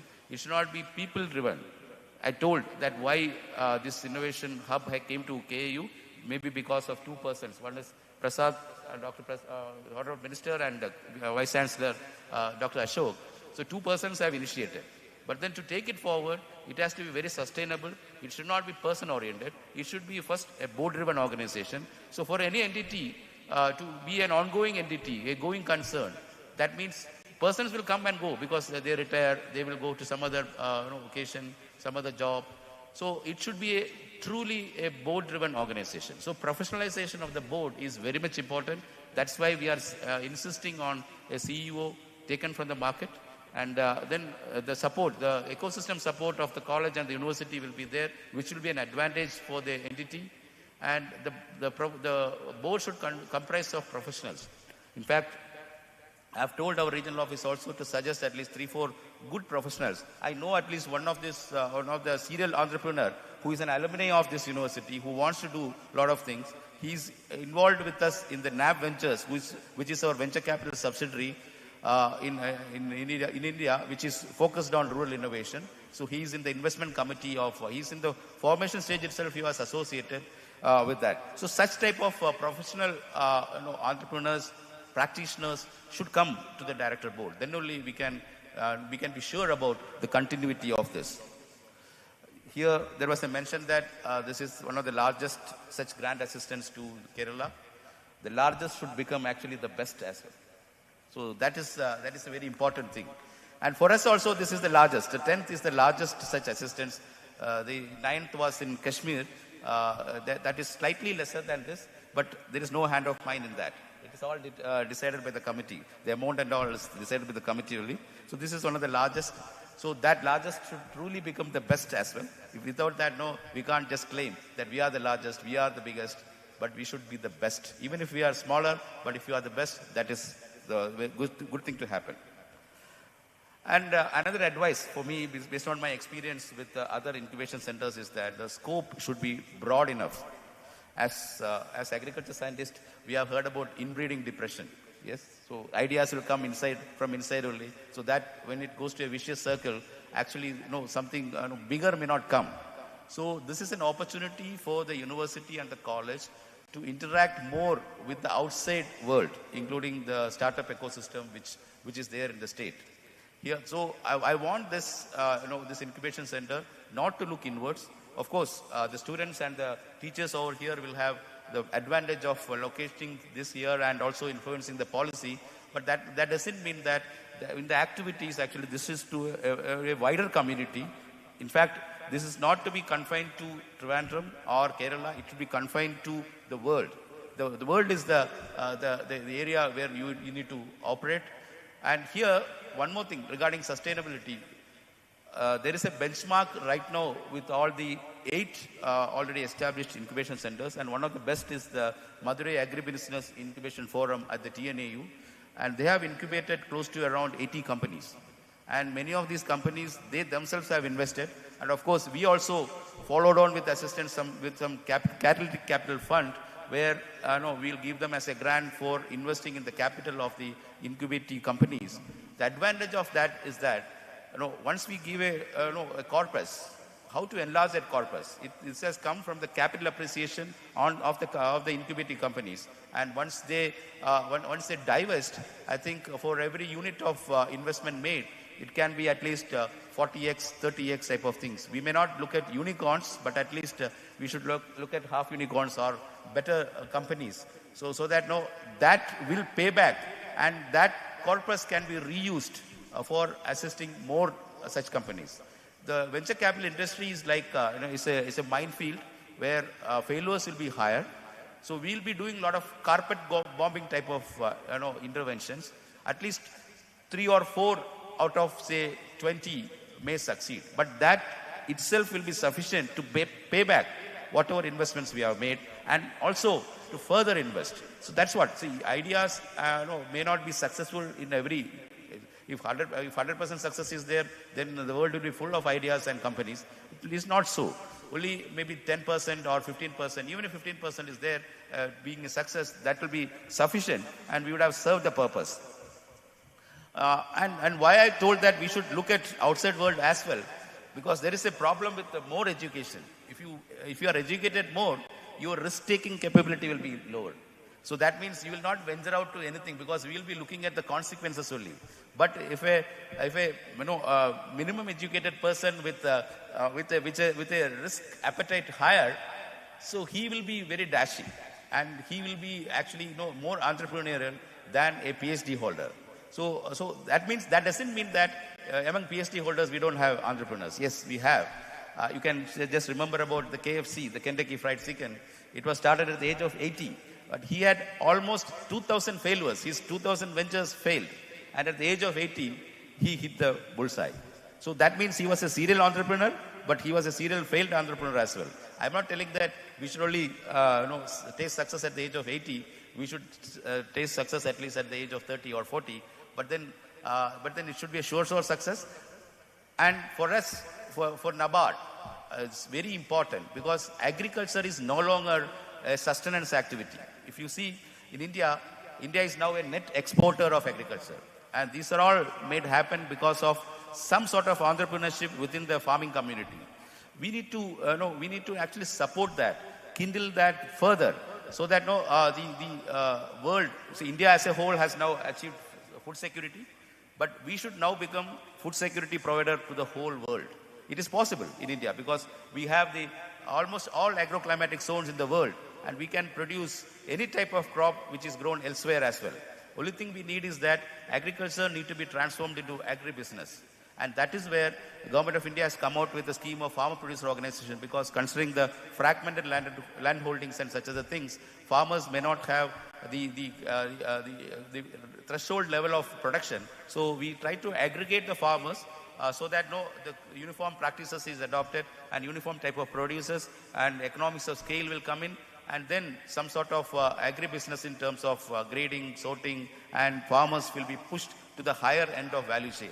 And here another vested interest which we have is that, as I said earlier, 17% of the GDP contribution by almost 50% of the population. That translates to the per capita income is low when compared to the other sectors. So we need to push people out of agriculture. That means they should not be just doing the production activity.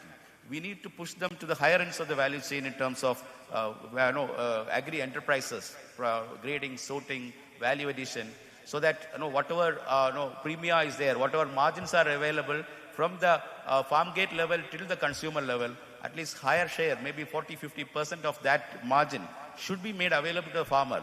Then only farming can become profitable. Here, there was a mention regarding almost 1,500 crores of post-harvest losses. That means we have produced that much amount at the farm gate level price and we lost the welfare out of that. If we can salvage at least 50% of that, and whatever margins we create out of that through processing activities and other things, and then give back to the farmer, then his per capita income will be higher and his share in the consumer price will be higher. And that is what we want to have. And for that, we need, first of all, ideas. Companies should come forward, people should come forward. Second, they need seed capital. And the first stage of seed capital we will provide.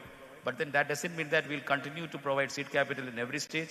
If it is successful, of course, we'll be there to provide further capital.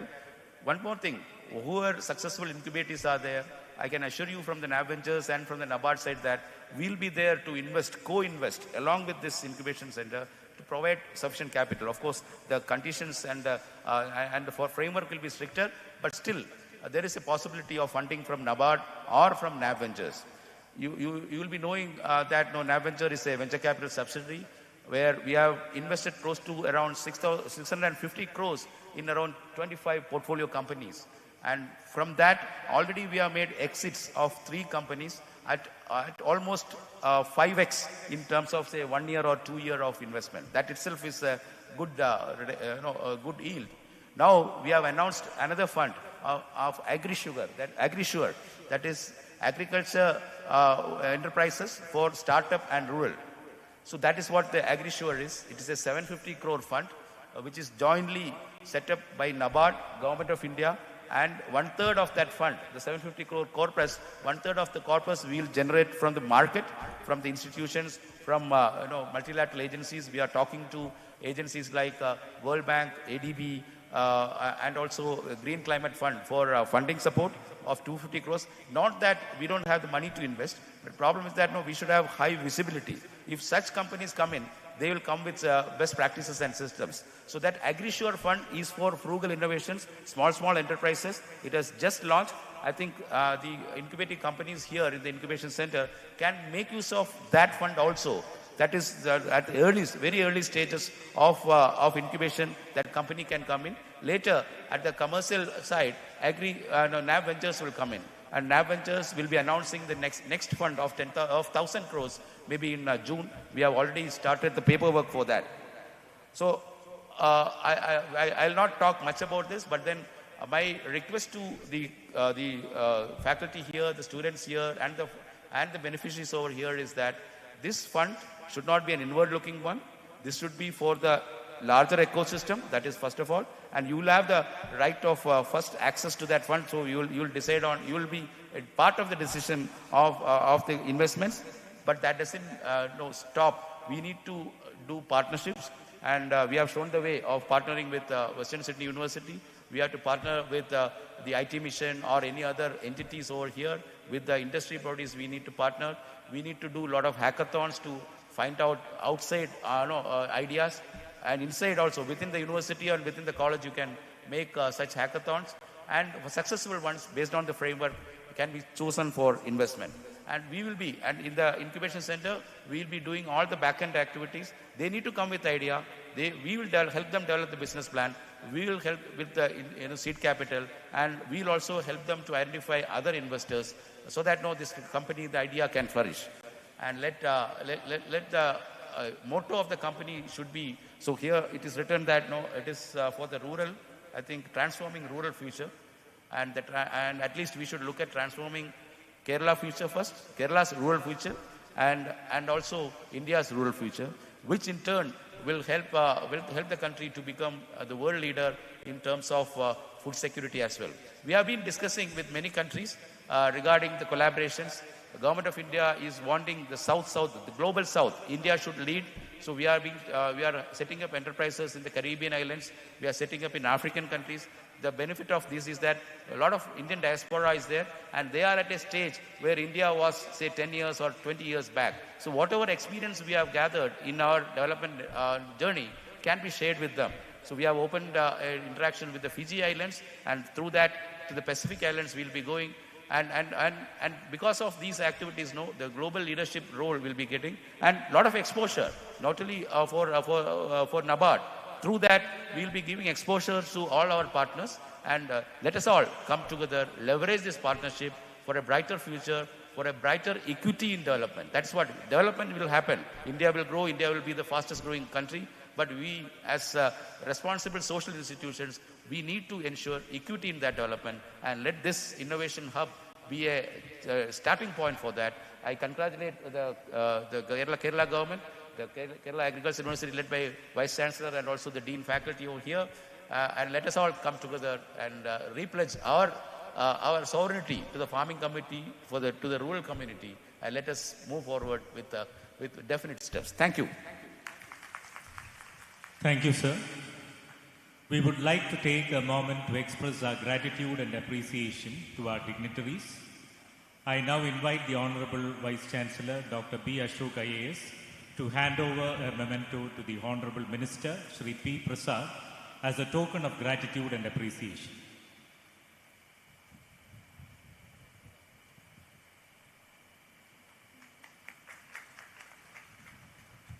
Next, I request the Honorable Vice Chancellor to hand over the memento to the Honorable Minister, Shri P. Prasad.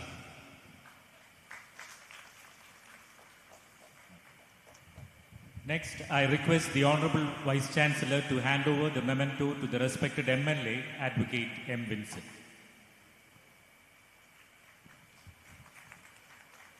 Thank you, sir.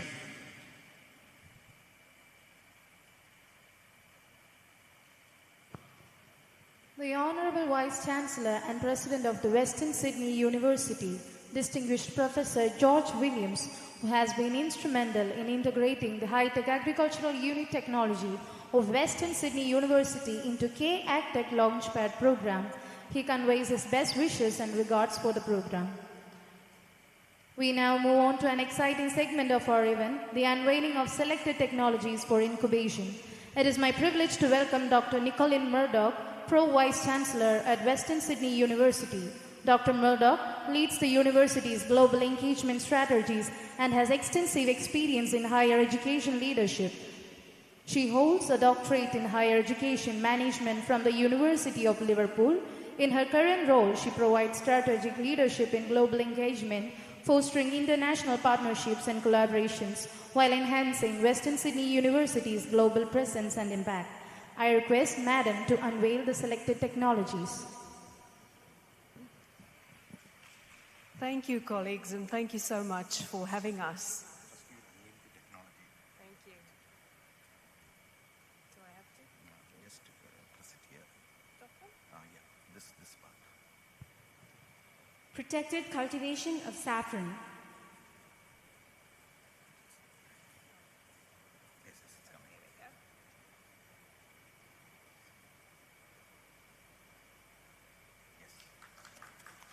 Technology 1.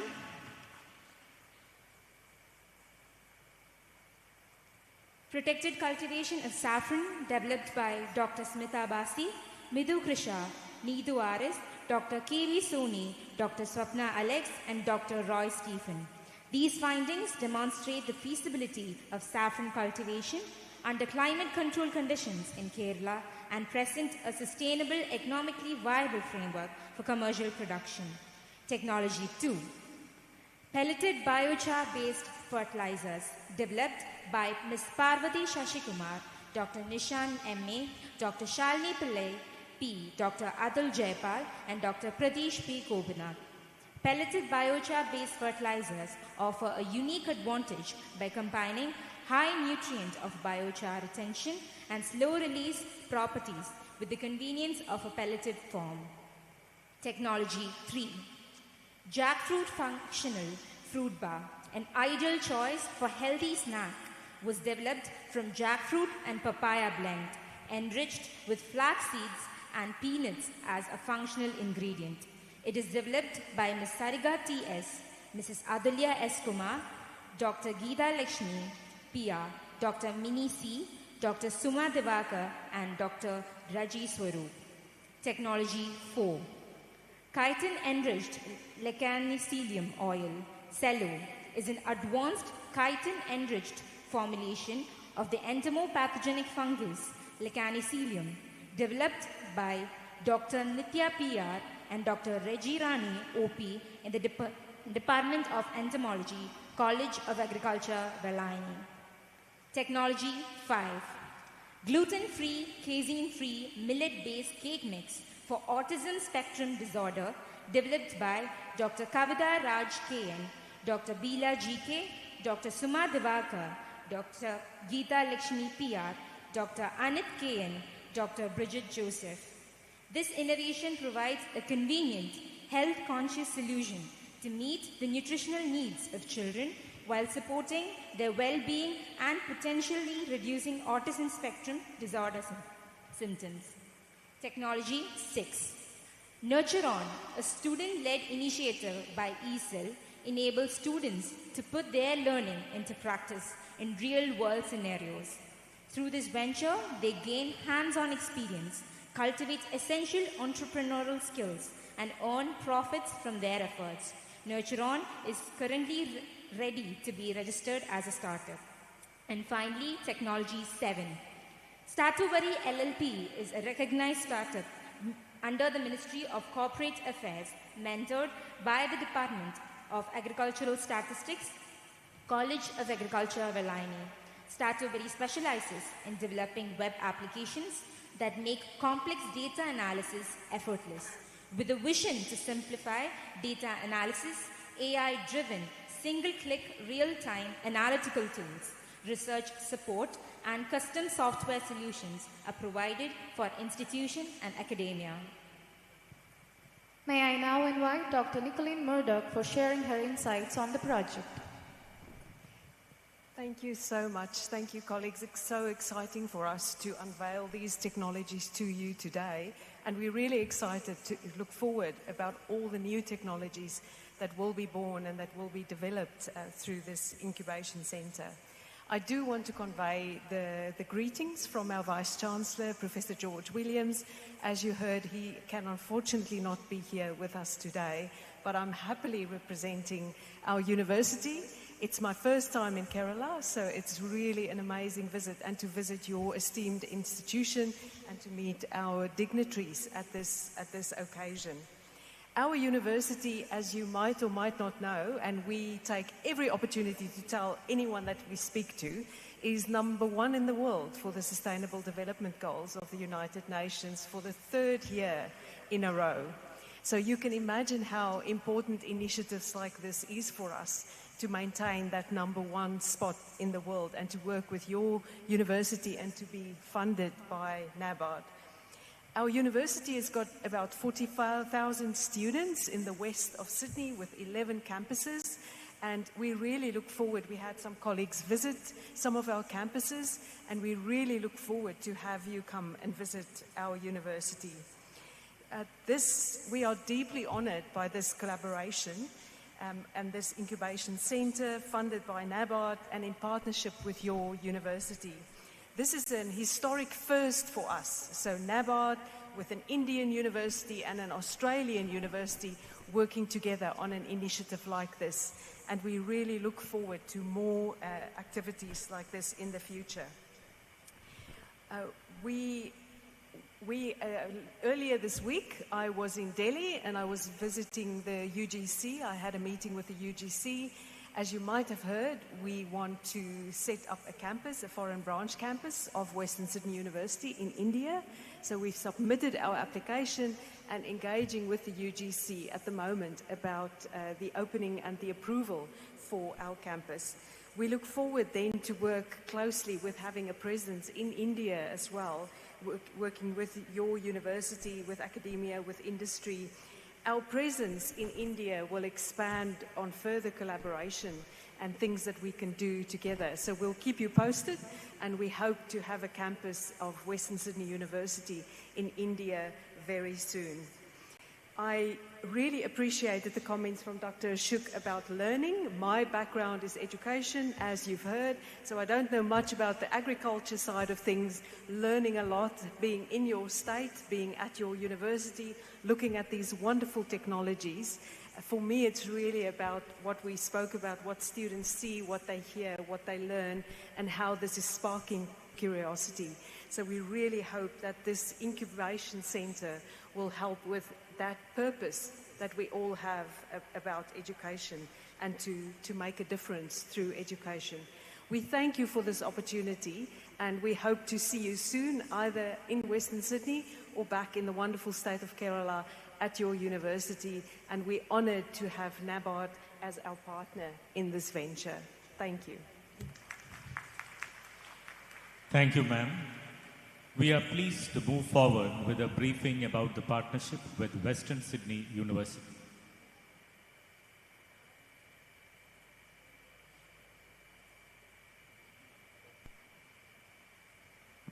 This collaboration holds immense potential for fostering innovation and excellence in our endeavors. To provide us with an insightful overview of this partnership, we have the honor of welcoming Dr. Nisha Rakesh, the Principal Investigator from WSU. Her expertise and dedication have been instrumental in forging and nurturing this collaboration. Please join me in warmly welcoming Dr. Nisha Rakesh as she briefs us on the exciting prospects and initiatives of the WSU partnership. Over to you. Thank you. Thank you, very respected dignitaries and all. I would definitely like to thank NABARD and Kerala Agriculture University for giving Western Sydney University an opportunity to collaborate in this exciting venture. Maybe going to my slides. So we represent Western Sydney University here, and the core focus of our ag research is to address the rising insecurity, food insecurity and water scarcity. Next slide, please. Oh, sorry. So as Nicolene mentioned, we are very proud to say in any forum that we represent a university that was ranked #1 thrice in a row. And what does that mean? Sustainability is in the core culture of the university, whether it is our research curriculum or any initiatives across the university. And besides that, we are also ranked in top 2% of global institutions, top 50 when it comes to young university, and also our research facilities, education, curriculum, inclusiveness and innovation are ranked at 5-star level. This is just to give you an overview. Next slide. So as our distinguished chairman mentioned, the farm gate output, that's what matters. And our vision, along with other institutions, is to achieve 100 billion, minimum 100 billion farm gate output by 2030 to address the growing food insecurity issues. When we say we have to address the food insecurity, it is not that we have infinite resources of water or land or any other resources. So we have to increase the production when our resources are declined. That is why Western Sydney University research is mainly seeking solutions for a world under change. As you could see on the slides, multiple technologies that we are looking at, not limited to those. What we are looking at, developing smart technologies, profitable one, sustainable one, and not doing in silos. So partnership is core to us, and that's what is the mantra to this incubation hub that we are partnering with KU. So why KU and WSU are partnering together is quite really interesting. As again, multiple times that's been mentioned, the basic mantra is innovate together, collaborate and grow together. There is no point of doing a research in silos. So the whole objective is how we can work together in translating innovative technologies to the growers and broader. And how are we planning to build this ecosystem is, of course, looking into university and industry research opportunities, training, upskilling, not only the student entrepreneurs, young entrepreneurs, and of course women, and bringing them into the commercialization or entrepreneurial setup. So working with SMEs and scaling them up effectively. So this is the kind of an overall idea behind this program. I just want to give an overview. Under this program, we'll be collaborating with the Western Sydney University LaunchPad. And as you see, we are already well established in 4 sites in Australia and also have a very rapid emerging global presence. Again, moving global out of the geographical boundaries is quite very important. And that's some statistics. 500 plus startups, 400 plus founders, student entrepreneurs are quite focused to our university. We try all the avenues to instill entrepreneurial thinking among our students. And these are some of the programs that we will be looking to work with our Kerala Agriculture University counterpart. As you see, entrepreneurial training is quite important. I'm not sure how many students in this university are thinking that there is an opportunity in entrepreneurship beyond any government or ARS or any other opportunity. Like when we enrolled here, the only option was either AO or any government job or ICAR. But there's a huge opportunity beyond that. That's where our entrepreneurship training, particularly tailored for instilling that thinking among the students, and other opportunities like venture makers, venture global exchange, that is bringing the students together to address or solve a challenge and pitch that idea. Global exchange is something we will be looking to bring to this LaunchPad, where we are thinking beyond geographical boundaries. Already the boundaries have changed since COVID happened. It's no matter a big physical boundary, so either through virtually or physically. And then we have a very interesting program that is Side Hustle Series, which we had already delivered through ICAR and state agriculture universities. It is just tapping to untapped potential, the untapped potential among the students to understand what are the new ideas or the opportunities, and for the support, many support for entrepreneurs. So when I speak about tech translation, how can a Western Sydney University, that is the question always that came back to us, how can a Western Sydney University technology that could be translated to a Kerala Agriculture University hub?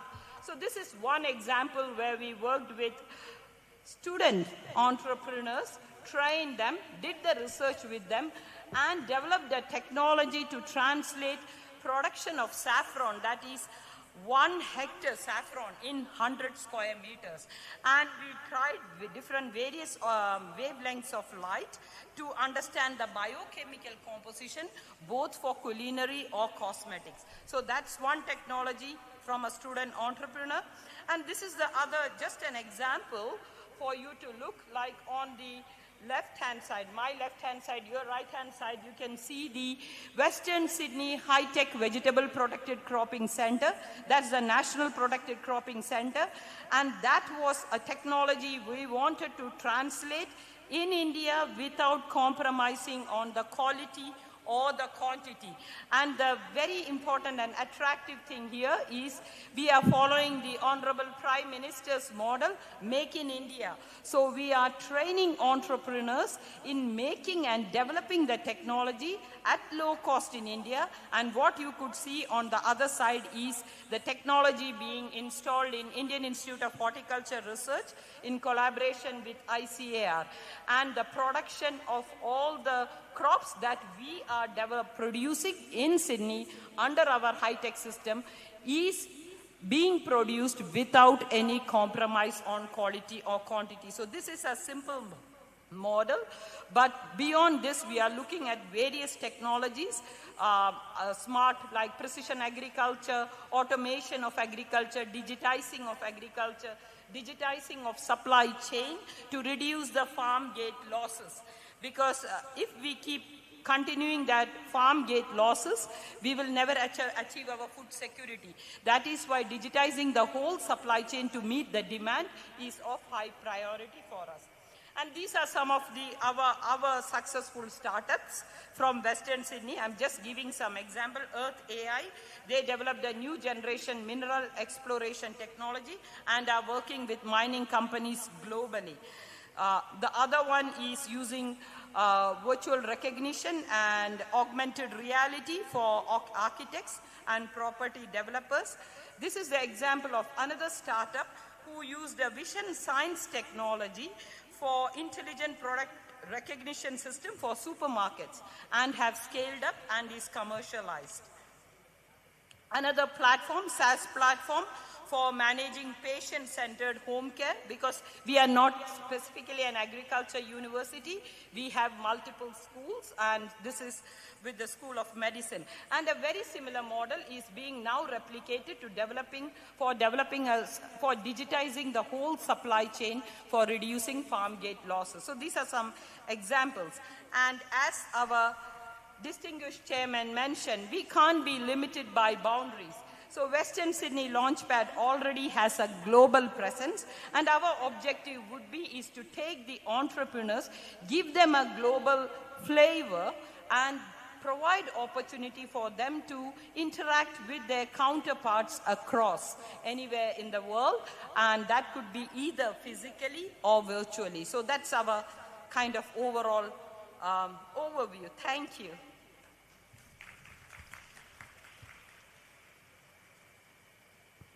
Thank you, ma'am. Now we have the presentation of Momentos. May I request Dr. Nicolene Murdoch, Pro Vice Chancellor of Western Sydney University, to receive the memento from the Dean of Faculty, Dr. Roy Stephen.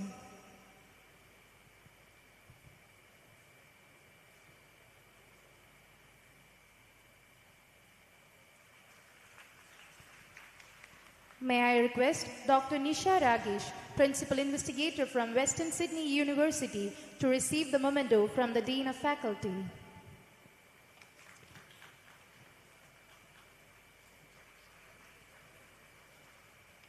Thank you all. We are honored to have with us a distinguished group of individuals who will now share their words of felicitation. Their support, encouragement, and heartfelt wishes are invaluable as we embark on this significant journey. Let us extend a warm welcome to our esteemed speakers who will now offer their good wishes and inspiring messages for the success of our project. ആശംസാ പ്രസംഗത്തിനായി കല്ലിയൂർ ഗ്രാമപഞ്ചായത്ത് president Shri Somasekharan Nair അവരുകളെ ആദരപൂർവ്വം ക്ഷണിക്കുന്നു. ബഹുമാന്യനായ നമ്മുടെ ഈ യോഗത്തിൻ്റെ അധ്യക്ഷൻ കോവള നിയോജക മണ്ഡലത്തിൻ്റെ അഡ്വക്കേറ്റ് എം വിൻസെൻ്റ് അവർ, ഈ സംരംഭം ഉദ്ഘാടനം ചെയ്തു പോയ ആദരണീയനായ നമ്മുടെ കൃഷി വകുപ്പ് മന്ത്രി ശ്രീ പ്രസാദ്, നമുക്കേവർക്കും സ്വാഗതം ആശംസിച്ച ഏറ്റവും പ്രിയപ്പെട്ട നമ്മുടെ കാർഷിക കോളേജ് ഡീൻ ശ്രീ റോയ് സ്റ്റീഫൻ, ബഹുമാനപ്പെട്ട agriculture university vice chancellor doctor Ashok B Ashok, ഏറ്റവും ആദരണീയനായ NABARD chairman doctor Shaji K B, western Sydney university principal investigator Shri Nisha Rakesh, pro vice chancellor doctor Nicoline ഡർമാർക്ക്, executive member S N Shibu, വേദിയിലും സദസ്സിലുമുള്ള വിശിഷ്ട വ്യക്തികളെ, കല്ലൂർ ഗ്രാമപഞ്ചായത്തിന് അഭിമാനമാണ് ഈ കാർഷിക കോളേജ് എന്ന സ്ഥാപനം. നമ്മുടെ ഈ കാർഷിക കോളേജിലുമായി ബന്ധപ്പെട്ട് ഒട്ടേറെ ഗവേഷണ വികസന പ്രവർത്തനം നടക്കുന്നത് ഏറ്റവും പ്രയോജനകരമായിട്ട് നമ്മുടെ കാർഷിക മേഖലയ്ക്കും കർഷകർക്കും നേരത്തെ സൂചിപ്പിച്ച FPOകൾക്ക് ഉൾപ്പെടെ പ്രയോജനകരമാണ്. ഇപ്പോൾ ഇവിടെ ലോഞ്ച് ചെയ്യപ്പെട്ട നമ്മുടെ KAU-NABARD LaunchPad എന്തുകൊണ്ടും സംരംഭകർക്ക് ഏറ്റവും പ്രയോജനകരമായിട്ട് തന്നെ എന്ന് ആശംസിക്കുന്നു. നമ്മുടെ സംസ്ഥാനം സംരംഭകത്തിൽ ഒന്നാമതാണ്, ഇന്ത്യയിൽ ഒന്നാമതാണ്. കാർഷിക മേഖലയിലും ഈ സംരംഭകത്വം വളർത്തിയെടുക്കാൻ ഇന്ന് ഇവിടെ ഉദ്ഘാടനം ചെയ്യപ്പെട്ട അൺവെയിൽ ചെയ്യപ്പെട്ട നമ്മുടെ ഈ ഇൻക്യുബേഷൻ സെന്ററിന് സാധ്യമാകട്ടെ എന്ന് എല്ലാ ആശംസിക്കുക. അതോടൊപ്പം തന്നെ നബാർഡിൻ്റെ സാമ്പത്തിക സഹായത്തോടെ, വെസ്റ്റേൺ സിഡ്നി യൂണിവേഴ്സിറ്റിയുടെ സാങ്കേതിക സഹായത്തോടെ നമ്മുടെ അഗ്രികൾച്ചർ കാർഷിക സർവകലാശാലയെ ഈ സംരംഭത്തിൻ്റെ ഹബ്ബായിട്ട് തിരഞ്ഞെടുക്കപ്പെട്ടതിൽ 10ാമത്തെ ഹബ്ബായിട്ട് തിരഞ്ഞെടുക്കപ്പെട്ടതിൽ നബാർഡിനെ അങ്ങേയറ്റം അഭിനന്ദിക്കുന്നു.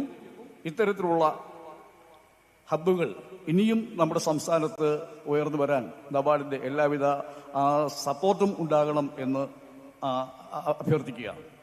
അതോടൊപ്പം പ്രിയപ്പെട്ട നബാർഡ് ചെയർമാനോട് അഭ്യർത്ഥന കൂടെയുണ്ട്. ഈ വെള്ളായണി കാർഷിക കോളേജ് സ്ഥിതി ചെയ്യുന്നത് നമ്മുടെ കേരളത്തിലെ രണ്ടാമത്തെ ശുദ്ധജല തടാകമായ വെള്ളായണി കായലിൻ്റെ തീരത്താണ്. വെള്ളായണി കായലിൻ്റെ കൺസർവേഷൻ, ഇതൊരു ഡ്രിങ്കിങ് വാട്ടർ സ്രോതസ്സാണ്, കുടിവെള്ള സ്രോതസ്സാണ്. ഇതിൻ്റെ കൺസർവേഷന് വേണ്ടിയിട്ട് പെസ്റ്റിസൈഡ്സ് ഉൾപ്പെടെയുള്ള വലിയൊരു പൊല്യൂഷനുണ്ട്. അതിൻ്റെ കൺസർവേഷന് വേണ്ടിയിട്ട് കാർഷിക കോളേജ് തന്നെ നല്ലൊരു പ്രോജക്റ്റ് നബാർഡിൻ്റെ മുന്നിൽ അവതരിപ്പിച്ചിട്ടുണ്ട്. ആ പ്രോജക്റ്റ് അംഗീകരിച്ച് കിട്ടുന്നതിന് ബഹുമാനപ്പെട്ട നബാർഡ് ചെയർമാൻ പൂർണ്ണമായ സപ്പോർട്ട് ഉണ്ടാകണം എന്ന് അഭ്യർത്ഥിക്കുകയാണ്. എന്തായാലും ഞാൻ ദീർഘിപ്പിക്കുന്നില്ല. ഈ KAU-NABARD ലോഞ്ച് പാഡിന്, ഈ സംരംഭത്തിന് എല്ലാവിധ ആശംസകൾ നേർന്നുകൊണ്ട് ഞാൻ എൻ്റെ വാക്കുകൾ അവസാനിപ്പിക്കുന്നു. നന്ദി, നമസ്കാരം. Thank you sir. ആശംസകൾ അറിയിക്കുന്നതിനായി വെള്ളായണി കാർഷിക കോളേജ് ഇൻസ്ട്രക്ഷണൽ ഫാം ജീവനക്കാരനും സർവകലാശാല ഭരണസമിതി അംഗവുമായ ശ്രീ ഷിബു SLനെ ബഹുമാന പുരസ്സരം ക്ഷണിക്കുന്നു.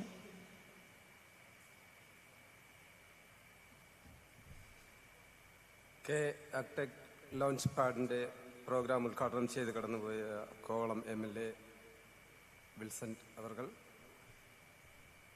ഈ പ്രോഗ്രാമിന് സ്വാഗതം പറഞ്ഞ ബഹുമാനപ്പെട്ട Dean sir Roy Stephen sir, ഈ പ്രോഗ്രാം ഉദ്ഘാടനം ചെയ്ത് കടന്നുപോയ കൃഷി വകുപ്പ് മന്ത്രി പ്രസാദ് സർ അവർകൾ, ഈ പ്രോഗ്രാമിന് വേണ്ടിയിട്ട് ഏറ്റവും എല്ലാവിധ സഹായങ്ങളും ചെയ്യുന്ന നബാർഡിൻ്റെ ചെയർമാൻ സർ ഷാജി, ഈ പ്രോഗ്രാമിൻ്റെ എല്ലാവിധ സഹായങ്ങളും ചെയ്തുകൊണ്ടിരിക്കുന്ന സിഡ്നി യൂണിവേഴ്സിറ്റിയുടെ മാഡം ഡോക്ടർ നിക്കോളിൻ മർക്കോ, വേദിയിലും സദസ്സിലുമുള്ള ബഹുമാന്യരെ, ഈ KAU-NABARD ലോഞ്ച് പാഡ് എന്ന് പറയുന്ന ഈ പ്രോഗ്രാം ഈ കാർഷിക സർവകലാശാലയ്ക്കും എല്ലാവിധ ജീവനക്കാർക്കും കാർഷിക സമൂഹത്തിനും തന്നെ ഒരു മുതൽക്കൂട്ടായിരിക്കുമെന്ന് കരുതുന്നു. അതങ്ങനെ തന്നെ തുടർന്നു പോകുന്ന നല്ലൊരു വലിയ സംരംഭമായി മാറട്ടെ എന്ന് മാത്രം ആശംസിച്ചുകൊണ്ട് നിർത്തുന്നു. നന്ദി, നമസ്കാരം.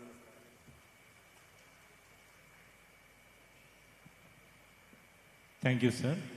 May I request Dr. Thomas George, member of the General Council of Kerala Agriculture University, to offer felicitation. ഈ യോഗത്തിൻ്റെ അധ്യക്ഷത വഹിച്ച ശ്രീ വിൻസെന്റ് MLA, ഈ ചടങ്ങ് ഉദ്ഘാടനം ചെയ്ത ബഹുമാനപ്പെട്ട കാർഷിക വികസന കർഷക ക്ഷേമ വകുപ്പ് മന്ത്രി ശ്രീ പ്രസാദ് അവർകളെ, ഇന്നത്തെ വിശിഷ്ടാതിഥിയും ഈ ചടങ്ങ് ഇവിടെ സാധ്യമാക്കി തീർത്തതുമായ ഇതിനു വേണ്ടിയുള്ള പശ്ചാത്തലം ഒരുക്കിത്തന്ന Shri doctor Shaji KV, NABARD chairman, സ്വാഗതം ആശംസിച്ച doctor Roy Stephen, doctor Nicoline Murdoch, doctor Nisha, Shri Somasekharan Nair, മറ്റ് വിശിഷ്ട വ്യക്തികളെ, സുഹൃത്തുക്കളെ, വിദ്യാർത്ഥികളെ, ഇന്ന് ഈ വേദിയിൽ ഉദ്ഘാടനം ചെയ്യപ്പെട്ട KAU-NABARD ലോഞ്ച് പാഡ് എന്നുള്ള ഒരു വിപുലമായ സംരംഭത്തിന് ഞാൻ എല്ലാ ആശംസകളും ഞാൻ അറിയിക്കുകയാണ്. ഇത് കേരളത്തിൻ്റെ കാർഷിക മേഖലയിൽ, പ്രത്യേകിച്ച് ഈ പ്രത്യേക സാഹചര്യത്തിൽ വളരെ സംഭാവനകൾ നൽകുവാൻ ഉതകുമാറാകട്ടെ എന്ന് ഞാൻ ആഗ്രഹിക്കുന്നു. നമുക്കറിയാം, കേരളത്തിൽ പ്രധാനപ്പെട്ട കാർഷിക മേഖലയുമായിട്ട് ബന്ധപ്പെട്ട പ്രശ്നങ്ങൾ, ഒന്ന്, കാർഷിക മേഖലയിൽ നിന്നും കാർഷിക മേഖലയിലേക്ക് കൃഷി അവരുടെ പ്രധാന തൊഴിലായിട്ട് സ്വീകരിക്കാൻ വേണ്ടി വിമുഖത കാണിക്കുന്ന ഒരു തലമുറയുടെ ഇടയിലാണ് നമ്മൾ ജീവിക്കുന്നത്. കൃഷി ചെയ്യുന്നതിനുള്ള ഒരുപാട് പ്രശ്നങ്ങളുണ്ട്, ബുദ്ധിമുട്ടുകളുണ്ട്. അതുകൂടാതെ കൃഷി ചെയ്ത് കഴിഞ്ഞാൽ അതിന് നഷ്ടമില്ലാതെ അത് വിപണനം ചെയ്ത് ലാഭം ഉണ്ടാക്കുവാനുള്ള ആ ഒരു സാഹചര്യം, ഈ ബുദ്ധിമുട്ടുകളാണ് കാർഷിക മേഖലയിൽ പ്രധാനമായിട്ട് നേരിടുന്നത്. അതുകൂടാതെ സാമ്പത്തികമായ ബുദ്ധിമുട്ടുകളുണ്ട്, പൊതുവായ ബുദ്ധിമുട്ടുകളുണ്ട്. അല്ലാതെ തന്നെ അൺഎംപ്ലോയ്മെൻറ്റ്, തൊഴിലില്ലായ്മ വളരെയധികം കൂടുതലുണ്ട്. നമ്മുടെ ഉദ്ഘാടന പ്രാസംഗം സൂചിപ്പിച്ചതുപോലെ ഏതാണ്ട് 40% കാർഷിക ഉൽപ്പന്നങ്ങൾ ശരിയായ രീതിയിൽ ഉപയോഗിക്കാതെ നഷ്ടപ്പെട്ടു പോയിക്കൊണ്ടിരിക്കുകയാണ്. ഇത് ഹൈലി പെർഷബിളാണ്. ഈ സാഹചര്യത്തിൽ ഇതുപോലെയുള്ള ഒരു പദ്ധതി, ഈ ഒരു പശ്ചാത്തല സൗകര്യം നമ്മളിവിടെ ക്രമീകരിക്കുന്നതോടെ ഒരുപാട് സംരംഭകരെ ആകർഷിക്കുവാനും അതിൽ കൂടെ കാർഷിക മേഖലയിൽ തൊഴിൽ അവസരങ്ങൾ സൃഷ്ടിക്കുവാനും കൃഷിക്കാർക്ക് കാർഷിക മേഖലയിൽ പിടിച്ചു നിൽക്കുന്നതിന് ഒരു പ്രോത്സാഹനം നൽകുവാനും എല്ലാത്തിനും സാധിക്കും എന്ന് ഞാൻ വിശ്വസിക്കുന്നു. നമ്മുടെ കേരള കാർഷിക സർവകലാശാലയുടെ യോഗ്യത മനസ്സിലാക്കിക്കൊണ്ട് ഈ പദ്ധതി കേരള കാർഷിക സർവകലാശാലയ്ക്ക് അനുവദിച്ചു തന്ന നബാർഡിനോടുള്ള ഏറ്റവും നന്ദി ഞാൻ രേഖപ്പെടുത്തുകയും ഇതുപോലെയുള്ള കാർഷിക മേഖലയ്ക്ക് പ്രയോജനം ചെയ്യുന്ന പല പദ്ധതികളും ഇനിയും അവിടുന്ന് സഹായം ചെയ്ത് കാർഷിക സർവകലാശാലയ്ക്കും കേരളത്തിലെ കാർഷിക മേഖലയ്ക്കും നൽകിത്തരണമെന്ന് ഞാൻ ഒരിക്കൽ കൂടി അപേക്ഷിക്കുകയാണ്. ഇത് കാർഷിക ബിരുദ വിദ്യാർത്ഥികൾ ഇതൊരു ചലഞ്ചായി എടുത്ത് ഈ പദ്ധതിയിൽ കൂടെ അവരുടെ ഭാവി കെട്ടിപ്പടുക്കുവാനും അവർക്ക് ഒരു തൊഴിൽ ഇതിൽ കൂടി കണ്ടെത്തുവാനും അതിൽ കൂടെ ശ്രമിക്കണമെന്ന് ഞാൻ അപേക്ഷിക്കുകയാണ്. എല്ലാവിധ ആശംസകളും ഒരിക്കൽ കൂടെ നേർന്നുകൊണ്ട് ഞാൻ നിർത്തുന്നു. നന്ദി, നമസ്കാരം. Thank you, sir. May I request Dr. Rafiq Karam, member of Academic Council of KAU, to offer the felicitation.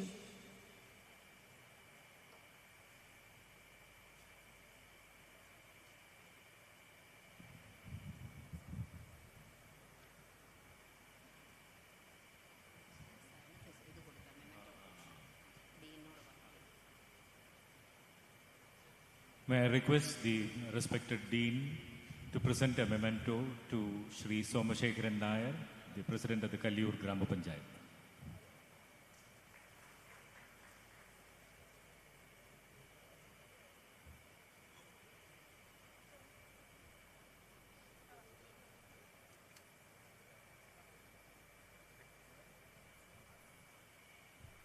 വേദിയിലും സദസ്സിലുമുള്ള വിശിഷ്ട വ്യക്തികളെ, പ്രിയ സുഹൃത്തുക്കളെ, ഇന്നിവിടെ ഉദ്ഘാടനം ചെയ്യപ്പെട്ട ഇൻക്യുബേഷൻ സെൻറ്റർ ഒരു ശരിയായ സമയത്ത് ശരിയായ ദിശയിലുള്ള ഒരു ശരിയായ ചുവടുവയ്പ്പാണ്. കാരണം നമ്മളുടെ പ്രവർത്തനങ്ങളിൽ, അത് സ്റ്റുഡൻസിൻ്റേതായാലും ഫാക്കൽറ്റിയുടേതായാലുള്ള പ്രവർത്തനങ്ങളിൽ പലതിനും ഒരു തുടർച്ചയുണ്ടാവാൻ ഇത് വളരെയധികം ഉപകരിക്കുമെന്നുള്ളതിൽ യാതൊരു സംശയവുമില്ല. ഇപ്പം തന്നെ നമ്മൾ പലതരത്തിലുള്ള ടെക്നോളജികൾ നമ്മൾ പുറപ്പെടുവിച്ചിട്ടുണ്ടെങ്കിലും ഇത്തരം ടെക്നോളജികൾ സംരംഭകരാകാൻ വരുന്ന ഏജൻസികളെ അല്ലെങ്കിൽ വ്യക്തികളെ ഏത് വിധത്തിലൊക്കെ നമുക്ക് സഹായിക്കാൻ പറ്റുമോ ആ വിധത്തിലൊക്കെ സഹായിക്കാൻ പറ്റേണ്ടതുണ്ട്. കഴിഞ്ഞ ഒരു 6 മാസത്തിനുള്ളിൽ ആണ് plantation corporation of India Kasaragod ഒരു വലിയ കാഷ്യൂ ആപ്പിൾ പ്രോസസ്സിംഗ് ഫാക്ടറി തുറന്നത്. അതിൽ ഉപയോഗിച്ചിരിക്കുന്ന സാങ്കേതിക വിദ്യ കേരള അഗ്രികൾച്ചർ യൂണിവേഴ്സിറ്റി പുറത്തിറക്കിയിട്ടുള്ള സാങ്കേതിക വിദ്യയാണ്. അതിൽ അവർക്ക് നമ്മുടെ അസിസ്റ്റൻസ് ആവശ്യമായിരുന്നു. അത് ഒരു പരിധിവരെ നമുക്ക് നൽകാനും കഴിഞ്ഞു. അതിനുശേഷം ഇപ്പോൾ അവർ ആ സംരംഭം വിപുലപ്പെടുത്തുമ്പോൾ വീണ്ടും നമ്മളുടെ സഹായം ആവശ്യപ്പെട്ടിരിക്കുകയാണ്. ഇത്തരത്തിൽ എത്രയോ ഉദാഹരണങ്ങൾ നമ്മുടെ മുമ്പിൽ വരുന്നുണ്ട്. കേരള കാർഷിക സർവകലാശാലയുടെ അക്കാഡമിക് കൗൺസിൽ ഇത്തരത്തിലുള്ള ഇന്നവേറ്റീവായിട്ടുള്ള പ്രവർത്തനങ്ങൾക്ക് വളരെ പോസിറ്റീവായ സഹായങ്ങളാണ് നൽകി വരുന്നത്. Especially those programs with Western Sydney University. We have taken all the efforts to take all the decisions in the right time so to avoid any type of red tapeism in programs associated with foreign universities. അതുകൊണ്ട് തന്നെ ഇത്തരത്തിലുള്ള programmes നല്ല വിജയത്തിലെത്തട്ടെ എന്ന് ആശംസിച്ചുകൊണ്ട് നിർത്തുന്നു. നന്ദി, നമസ്കാരം.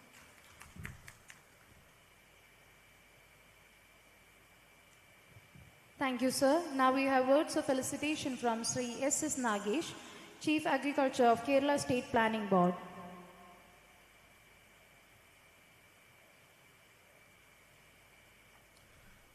Respected Chairman NABARD, respected Dr. Nicolin Murdoch, other dignitaries on and off the dais, I wish KAU-NABARD LaunchPad, the KAU-NABARD-WSU Initiative, a grand success. Thank you. May I request Dr. Jacob John, Director of Extension of Kerala Agriculture University, to offer words of felicitation. Most respected members on the dais, my teachers, my fellow colleagues who are alumni of KAU, dear students, പ്രിയപ്പെട്ട കർഷക സുഹൃത്തുക്കളെ, ഈ പറഞ്ഞ ഇന്ന് launch ചെയ്തിരിക്കുന്ന programme coordinate ചെയ്യുന്ന അതല്ലെങ്കിൽ അതിന് വേണ്ട ഫെസിലിറ്റേറ്റ് ചെയ്യുന്ന ഡയറക്ടറേറ്റ് ഓഫ് എക്സ്റ്റൻഷനെ പ്രതിനിധീകരിച്ചാണ് ഞാൻ ഇവിടെ നിൽക്കുന്നത്. ഈ ഒരു ഘട്ടത്തിൽ ആദ്യമായിട്ട് തന്നെ doctor Roy and doctor Alan Thomas and entire team here അവരെ കൺഗ്രാജുലേറ്റ് ചെയ്യുന്നു. And at the same time offer thanks to western Sydney university, NABARD, the Honorable Vice Chancellor, Honorable Minister, who has actually guided us and handheld us in getting this project through. I'd just like to make one or two suggestions. That is, one is I request the Dean and also the PI to integrate with several other programs, similar programs, which are running here. For example, the Incubation Center, the ACNBC, then the new digital platform that we have developed, then the Pattambi Center, then the Rabi Raftar Center at Trichur. Integrate all this into a whole and take the leadership. Second, I also request that as part of this project, sub-centers may be started at the College of Agriculture, Panakkad, and also Ambalavayal, because we already have one in Trichur, to include them also and coordinate. And once again, I assure all support from the Directorate of Extension of KAU and wish you all the very best. Thank you. Thank you, sir. Now we have the respected Director of Research of Kerala Agriculture University, Dr. K.N. Naneth, offering words of felicitation.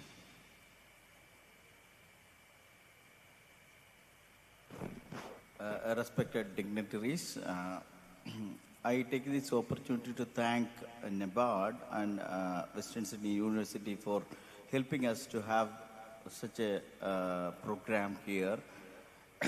I believe that this is going to expand the horizon of research as well as extension and the capability of the students beyond Kerala, beyond India, and beyond the universe as such.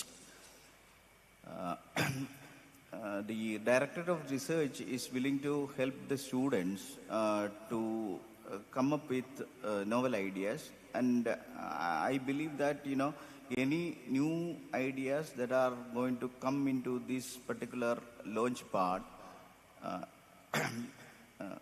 if it has got a primary screening by the Directorate of Research and then, primary screening plus, some kind of a support from the faculty, that would be helping the students to come up with a program that is foolproof. That is one thing. Another thing is that we are planning to have a conclave of the PhD students very soon. Like the second and third year PhD students will have a assemblage where they will be presenting their results, and then probably they will be discussing among themselves with the faculty, so that they would be able to publish good quality papers and then come up with good quality research and kind of help from the launch part. They will be able to make some tangible result out of their research program. The Director of Research ensures that the students will be getting, students as well as the common uh, a layman who is interested in coming up with programs that could be launched will be getting any kind of help from our side. Thank you very much, and I once again congratulate the team as well as thank the NABARD as well as the WSU for helping us to come up with this such a big program. Thank you very much. Thank you, sir. Now we have a technical session, a lead talk on transforming rural future by Dr. Shaji KB, Chairman, NABARD.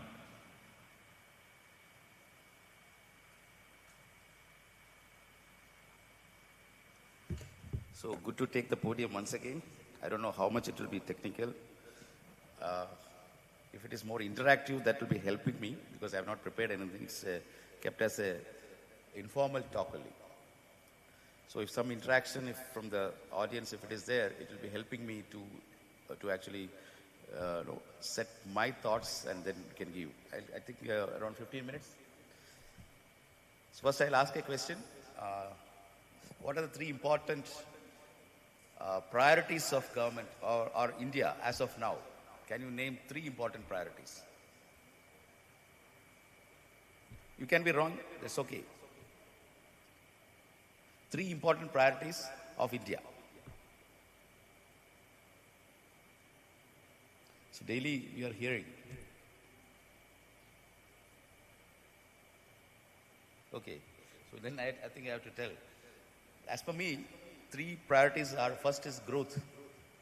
India has to grow. India has almost 1/6 of the world population. That's roughly translating to around 18 to 19% of the world population. But India produces only around 9% of income or GDP. That means we are far behind in the world, from the world average at least. We have to go beyond the average. So first is growth. And the other thing, along with growth, what will be which is threatening growth? Everybody on every day is facing that problem. Inflation. Growth and inflation. If you have growth, and then if you have inflation also, then it is getting cut. Whatever income you are generating, the value is getting diminished. And affecting these two, there is a third priority, which is threatening these two, rather threatening growth and accentuating inflation. That, of course, is climate. Climate issues are for real. So these three have implications for the university as well. The growth, as I said in my previous speech, it has to be equitable. So to make it equitable, then agriculture sector has to grow. And agriculture has to grow beyond production to processing and such other things. The second is inflation. Do you know what is the share of agro commodities in the inflation? The volatility of the agriculture commodity prices affecting the inflation. Do you know what is the share? Out of 100 rupees, how much rupee is affected by the volatility of Indian inflation rate? We should know as researchers, as common man, 42%. 42% of the inflation basket is decided by the volatility of agro commodities. So that means there is an implication for the university as well. How we can smoothen the supply and demand. Of course, with all these things, climate is now embedded in what we do. Because of climate incidents, the gross cropped area of the country is getting diminished. What is the implication? Fertile land is lost. That means with the remaining gross cropped area, we have to feed the millions. As I said earlier, we need to aspire to become the food security provider of the world. And India has that because the arable land as a share of total geography India has is very high. Australia, a lot of barren land will be there because arable lands are very less. Whereas India, whatever land we have, though population pressure is there, but it is arable. So that means the diminishing area Within that, we have to increase production. So that means productivity has to improve. For that also, there is an implication for research here. Climate, of course, I need not tell. Stress tolerance, drought, pest disease tolerance, all these are having climate implications. So mitigation and adaptation. Unless right now we are fighting for adaptation, but then that doesn't mean that we should lose sight of the mitigation thing. Because unless we have an eye on that and take some steps, then we may not be needing for mitigation efforts later, because we will not be there if we are not adapting and then actually planning for mitigating whatever stress we need to face. So, as an agriculture university, I think you have a greater role to play in all these aspects for providing growth in terms of agriculture growth. As India progresses, agriculture sector also will progress, but share of agriculture in total GDP may come down. That is okay. But corresponding to that, productivity need to increase, and number of persons dependent on production in agriculture need to be diminished. Otherwise, they will have less than average annual income, which again will create a social stress. So, for all this, Government of India has given an aim. So whenever you set a goal, it needs to be ambitious. Without ambition, the goal can't be achieved, or at least 70 or 50% of that goal need to be achieved. What's the goal India has set up for India, Indian government? Developed country by 2047. It may be of tall order. Development means that per capita development need to be there, first of all. Vikasit Bharat, 2047. That means from the, right now, our GDP is around $3.5 trillion. We need to make it 10 times, 30 trillion, or even more than that, depending on the population at that point of time. I think we may have to decide where we should be. So per capita income need to be actually catching up with the world average or beyond that. In that, what is Kerala's role? What is the share of Kerala's economy in Indian GDP? It will be hardly around 4. It is actually diminishing. That is a worrying factor. The Kerala's share in the Indian GDP is diminishing. Right now it's around 3.2, 3.8. And at roughly around 12 lakh Indian trillion of Kerala's GDP, which is 3.8% of the Indian GDP, which translates to roughly around $0.14 trillion in US dollars term. Where we should be, Kerala should be 30 years, or rather 2047.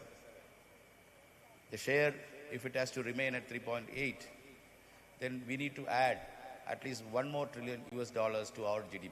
That means almost 6 times of the current GDP. Whether we'll be able to do that. If we are not able to do that, then the per capita income will come down. Otherwise, there was a mention regarding, there is a airport here, there is a seaport here. So it will be easy for us to fly out if that development is not happening. So there are ports available here. It will be easy for us to fly out. So we need to actually give livelihood here. And if the international economy, international relations, if you see now, many of the countries are now going for ultra-nationalist thing.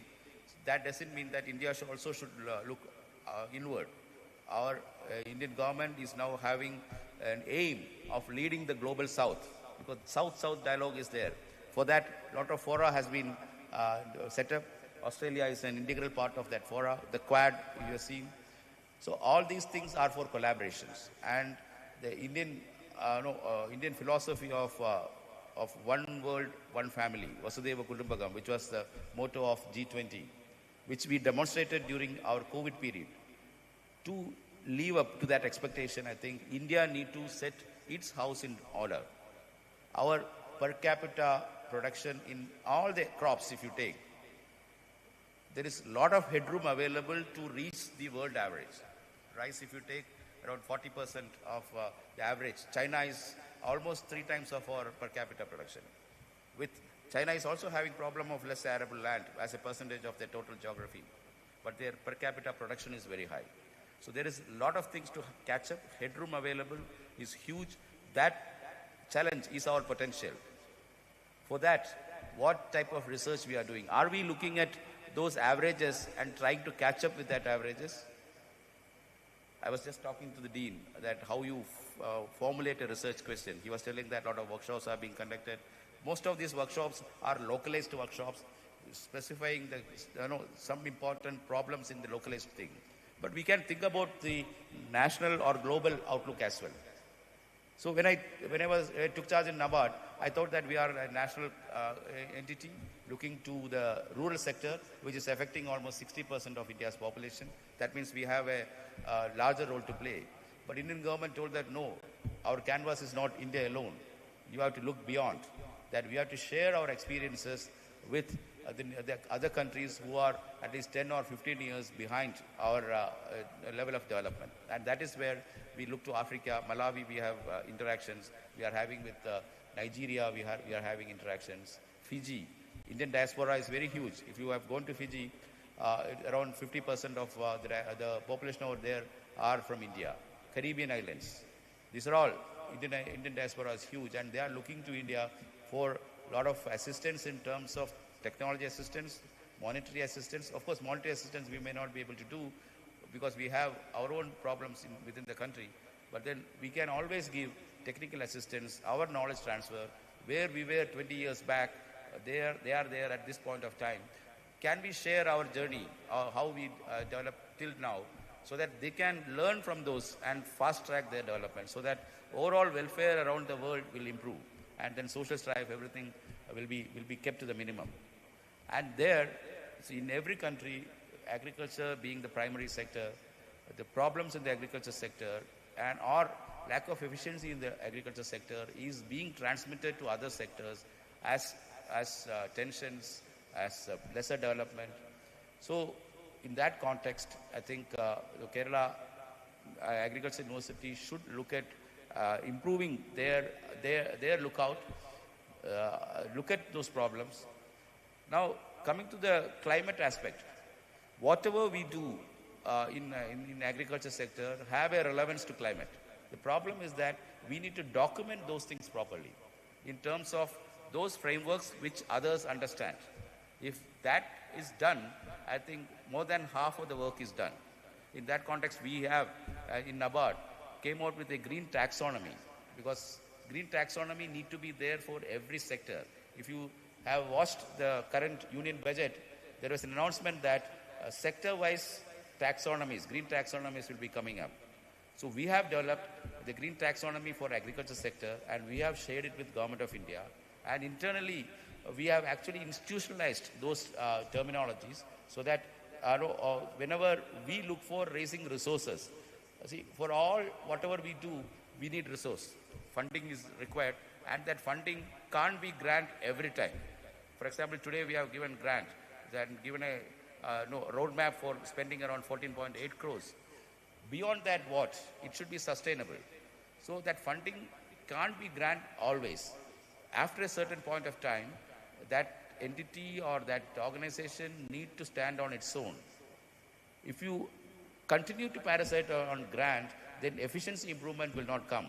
And wherever there is inefficiency, initially the grant will be an important thing. That is where the concept of blended finance, I don't know how many of you have learned about that. There is a finance, pure finance determined by market forces, and there is blended finance. Pure finance, which is determining the market, or market determines the rate at which it has to be given. So there they look at only the financial impact. Whereas in the blended finance, we look at a social impact as well. And as a result, financial impact may be lesser. But altogether, the overall welfare will increase. That is where the blended finance thing. So the initial, whichever sector is having inefficiency, I think blended finance, either as a grant to start with, and then a concessional finance will come in, and then the market forces or market related or commercial finance will come in. And we in NABARD, what we are trying to do is that first we'll start with some grant assistance. That is what exactly we have done here today, that we have given a grant. Next, we may come out with a concessional thing, which will have a cost, which will not be free. Because unless you set your house in order with the grant which is given and proved that, no, it is sustainable, then we'll come up with a concessional finance.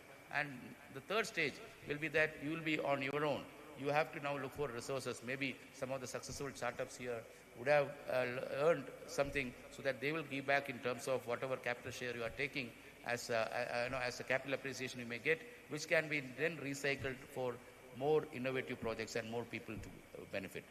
So now in the agriculture sector, now Government of India is now looking for beyond sustenance agriculture. When we studied as agriculture as sustenance for daily, meeting the needs of the daily requirements. We looked to agriculture. Farmers were very impoverished. But now Government of India wants agriculture to be transformed to agribusiness. So now the MSME definition, the micro, small and medium enterprises definition, right now is getting enlarged. In the recent budget it has been given. Activities also will be enlarged. Maybe as a next stage, maybe 2 or 3 years hence, I may think that agriculture will also get into the classification of MSME. In other countries, agriculture is also considered as an enterprise, not as a family sustenance matter. So we should move to that level. Unless we move to that level, farmer welfare can't be ensured. And that is exactly for giving that optics, to give that sign.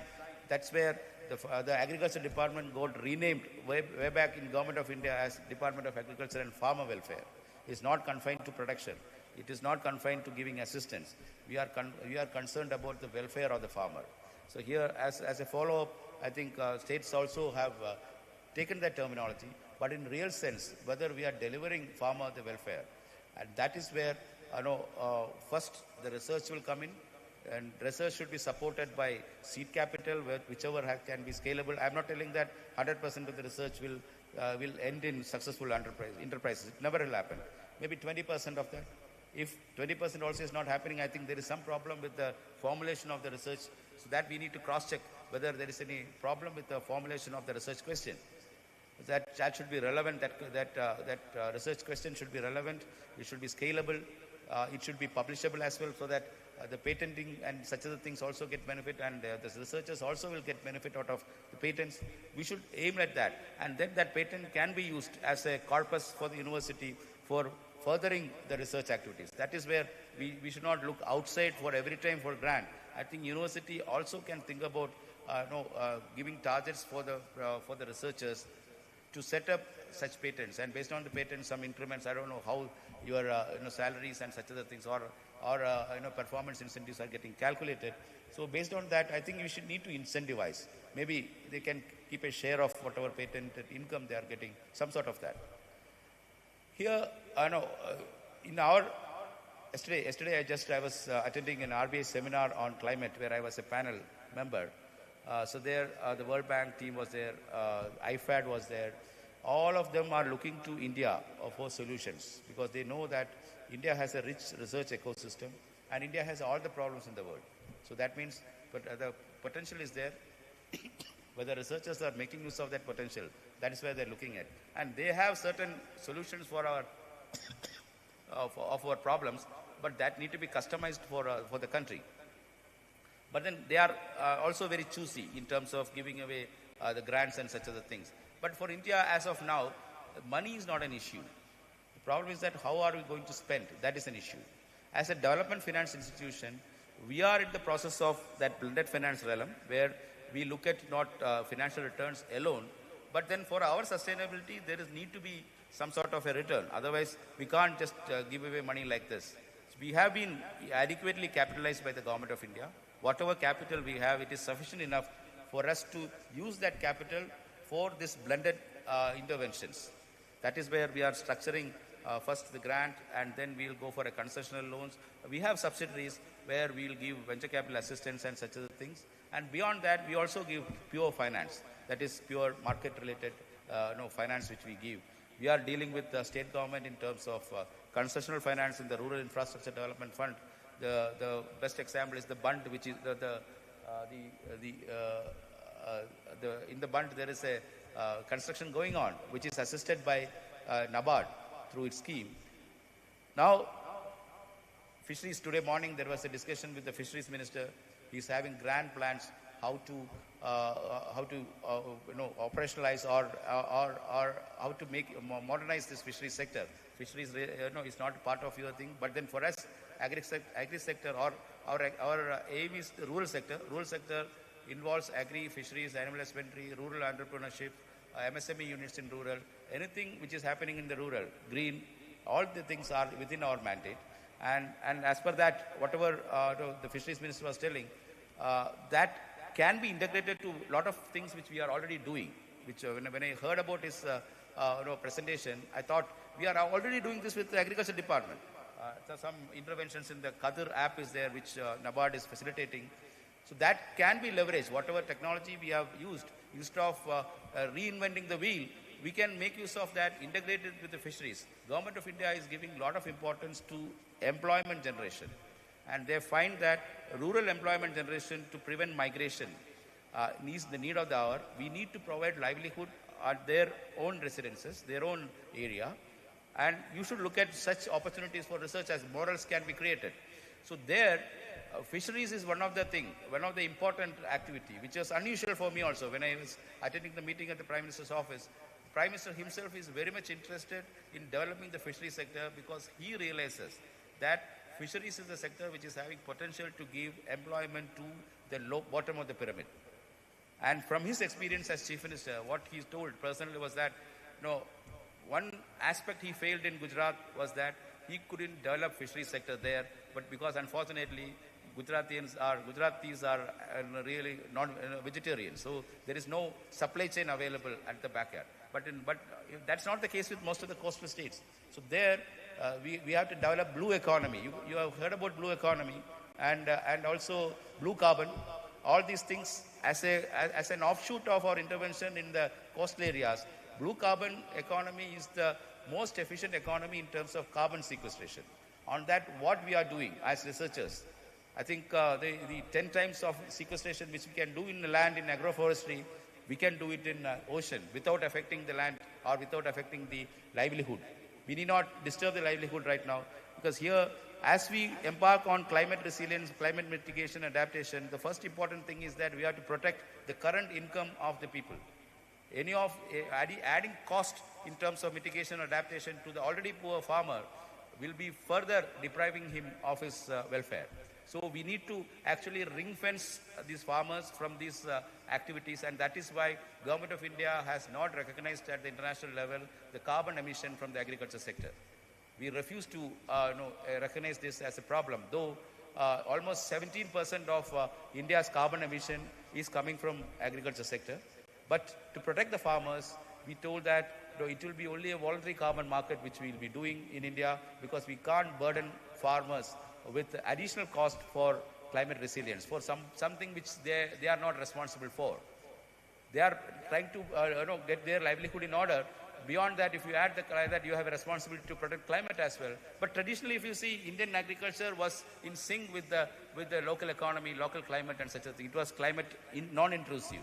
But then with the Green Revolution, which was the need of the hour, where we brought in chemical fertilizers, at that point of time, it was the need of the hour to feed the millions.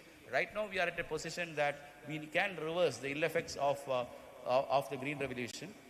In fact, we are working in Punjab and Haryana, forcing the farmers to diversify from the crop wheat cycle to the vegetable crops, exotic vegetables, to other high value crops. Because there the farmers are used to the rice, wheat, because these two are protected by the minimum support price. Whatever they produce, government is bound to take at the minimum support price. And if you see the total procurement happening, almost 80% of the India's procurement in rice and wheat is happening in Punjab and Haryana, whereas in terms of production, if you see, West Bengal is the leading producer. Their procurement is not happening. Andhra is better than Punjab and Haryana in terms of rice production. We have a false notion that Punjab and Haryana are producing this wheat or cereals more. It's not a fact.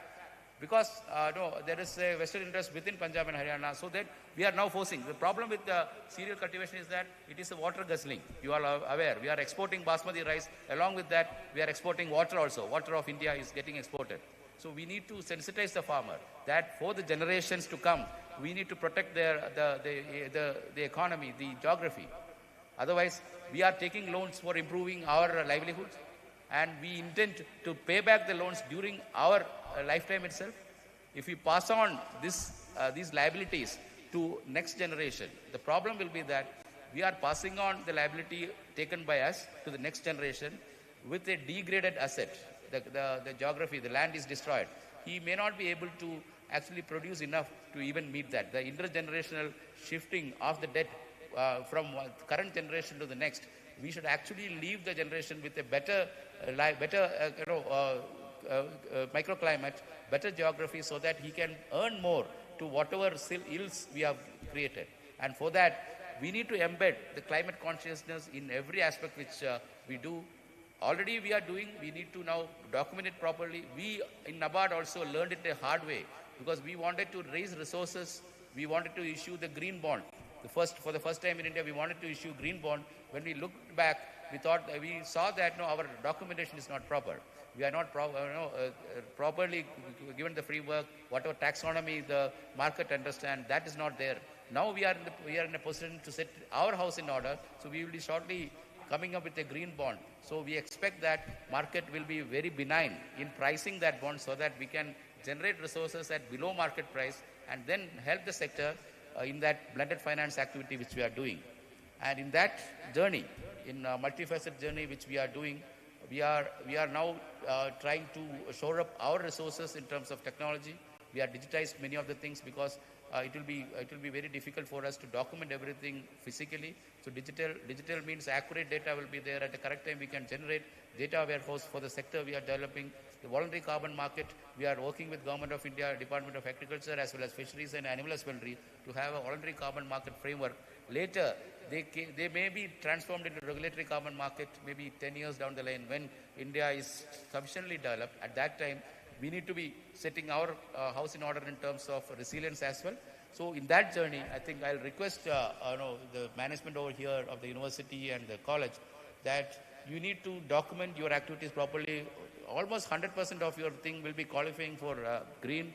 Once you document it properly, then the resources, it will be easy for you to generate resources. I understand that a resource constraint is there in every entity in India right now, in terms of just because of our inefficiency. Market is there for everything, but then we are not able to reach out to the exact investor who is interested in such activities. For that, we need to actually set our house in order.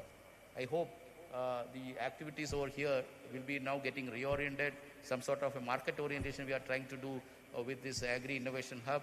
This should help the faculty over here to look more outside. I'm not telling that they are not looking outside, but then they will be more integrated with the economy.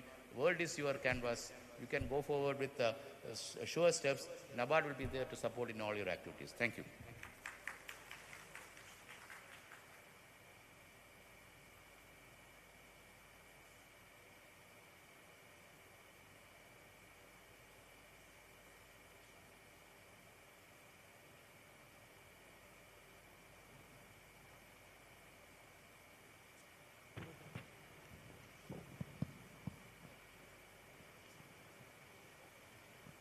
Thank you, sir. Now we have the certificate distribution of the selected technologies. I request Honorable Chairman of NABARD, Dr. Shaji KV, to hand over the certificates. Protected cultivation of saffron developed by Dr. Smita Basi and team. I request Dr. Smita Basi and team to come forward and receive the certificate.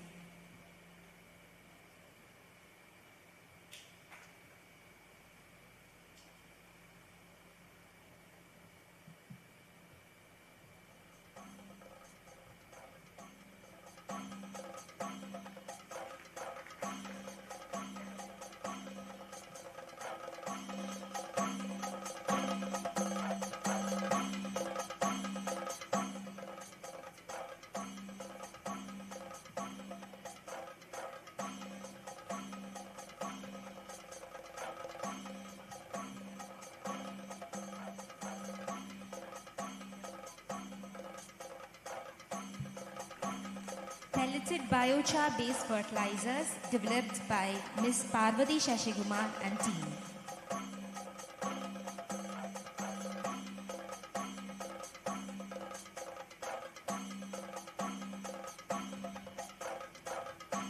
Jackfruit functional fruit bar developed by Ms. Sariga T.S. and team.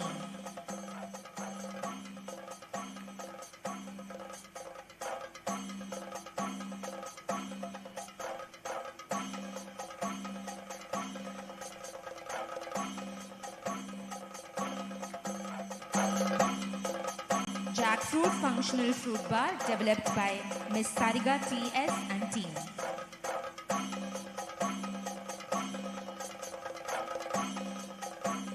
Chitin enriched lecancelium oil, cello, developed by Dr. Nitya P.R. and team.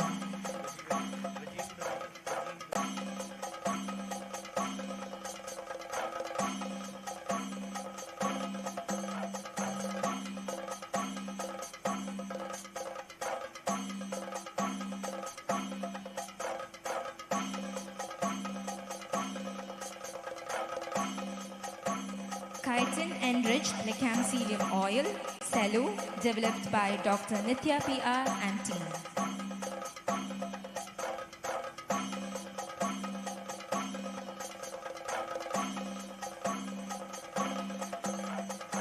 Gluten-free, casein-free, millet-based cake mix by Dr. Kavita Raj K.N. and team.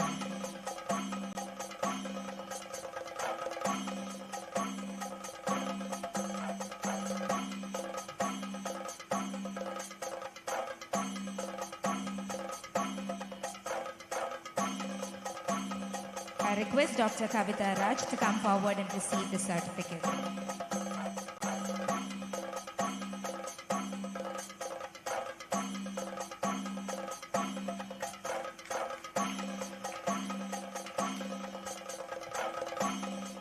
Nurture On developed by E-Cell, College of Agriculture, Vellayani.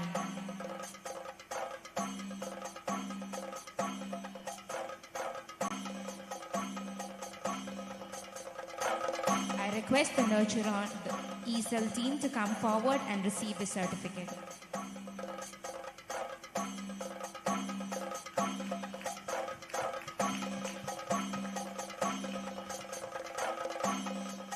Statuberry LLP developed by Department of Agricultural Statistics, College of Agriculture, Vellayani.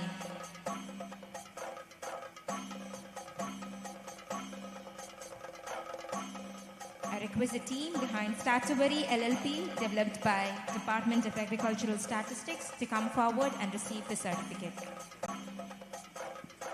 Mentored by Dr. Pradesh P. Gopinath.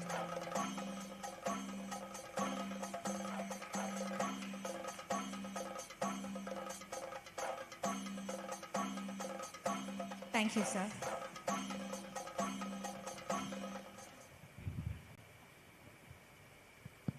Now we have the presentation of mementos to the dignitaries. May I request the respected Dean of Faculty to present the mementos. Sri Shibu S.L., Dr. Thomas George,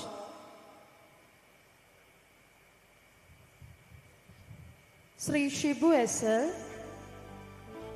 Dr. Thomas George,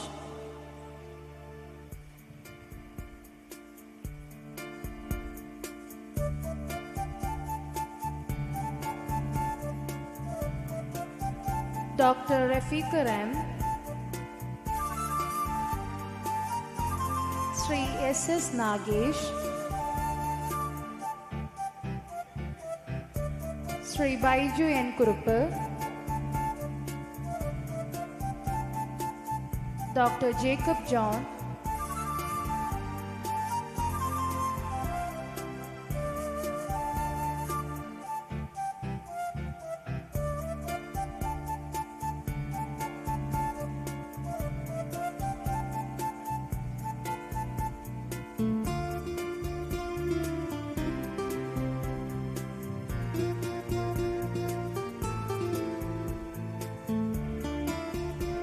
Thank you, sir. As we near the conclusion of our event, it's time to express our gratitude to all those who have made this occasion possible. To deliver the vote of thanks, we have with us Dr. M.H. Faisal, Professor, Research Coordination of Kerala Agricultural University, I invite Dr. M.H. Faisal to propose the vote of thanks to all those who have supported and participated in this event.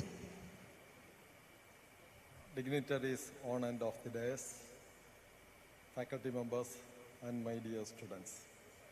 It is with great pleasure I am standing before you to express the vote of thanks to our esteemed guests as well as the organizers and participants of this function. I would like to place my sincere gratitude to the Honorable Minister of Agriculture and Farmers Welfare, Dr.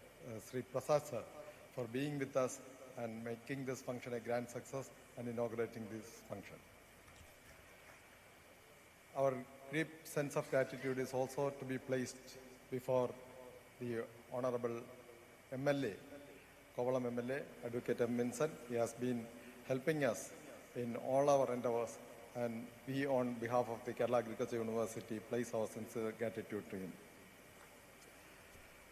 And the most important aspect of today's function is the participation of the distinguished chairman of the National Bank of Agriculture and Rural Development, Sri K.V. Shaji sir, and he has been very enthusiastic in getting this project sanctioned. In fact, first from our college, we have approached him with a plan for a Center of Excellence in Agriculture Education.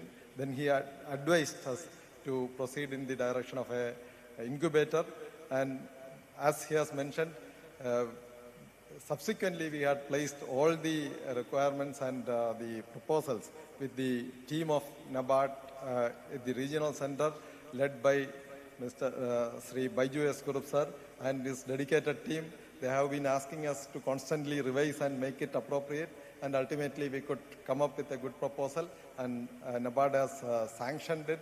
And on behalf of the Kerala Agriculture University, College of Agriculture Vellayani, as well as the entire team here, we place our sincere gratitude to the chairman of NABARD as well as the entire team of NABARD for making this this program viable and also this inaugural function a grand success. Thank you, sir. Western Sydney University is our partner in having a high-tech unit as part of this program, and also the subsequent technological support will also be rendered by them. And the distinguished Professor George Williams, of Honorable Vice Chancellor and President of Western Sydney University, in absentia, have conveyed his regards and well wishes. And Dr. Nicolene Murdo, Pro-Chancellor, is with us, and she has taken all the pain to travel from Australia for this particular function. And Nisha Ragesh is also an alumnus of us, of our college, and she has also agreed to come over here and deliver the technological session. On behalf of all of us, we express our sincere gratitude to them.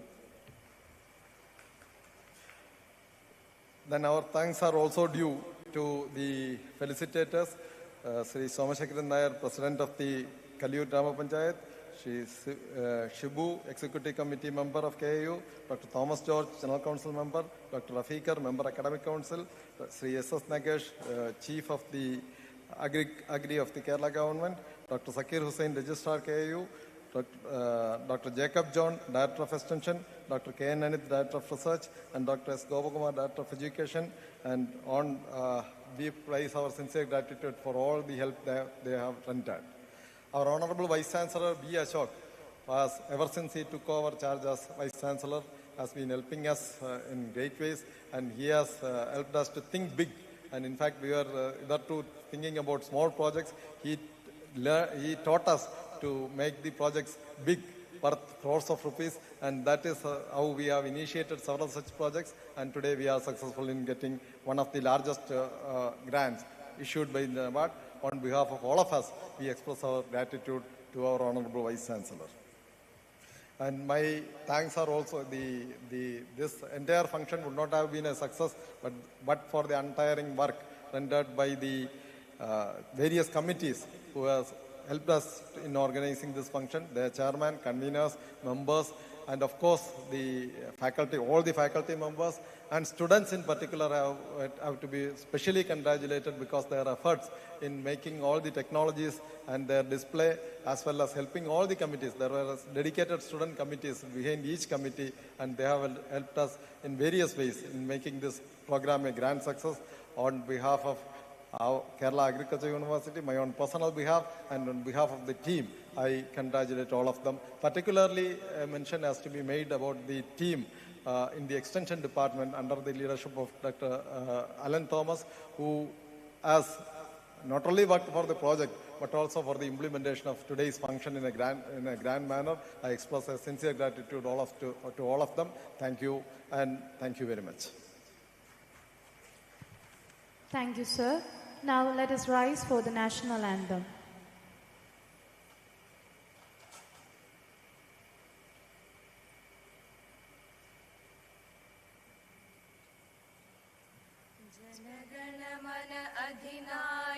जय हे भारत भाग्य विधाता पंजाब सिंध गुजरात मराठा द्राविड उत्कल बंगा विंध्य हिमाचल यमुना गंगा उच्चल जलधि तरंगा तव शुभ नामे जागे तव शुभ आशीष मागे गाहे तव जय गाथा जनगण मंगलदायक जय हे भारत भाग्य विधाता जय हे जय हे जय हे जय जय जय जय हे. That brings us to the close of this inaugural program of KAU-NABARD LaunchPad. Thank you. Excuse me, I failed in expressing our sincere gratitude to our beloved Dean because he was behind all the program. All the efforts has been made by him only, and also the facilitators, PV caterers and facilitators who has made all the arrangement for the function. Thank you very much.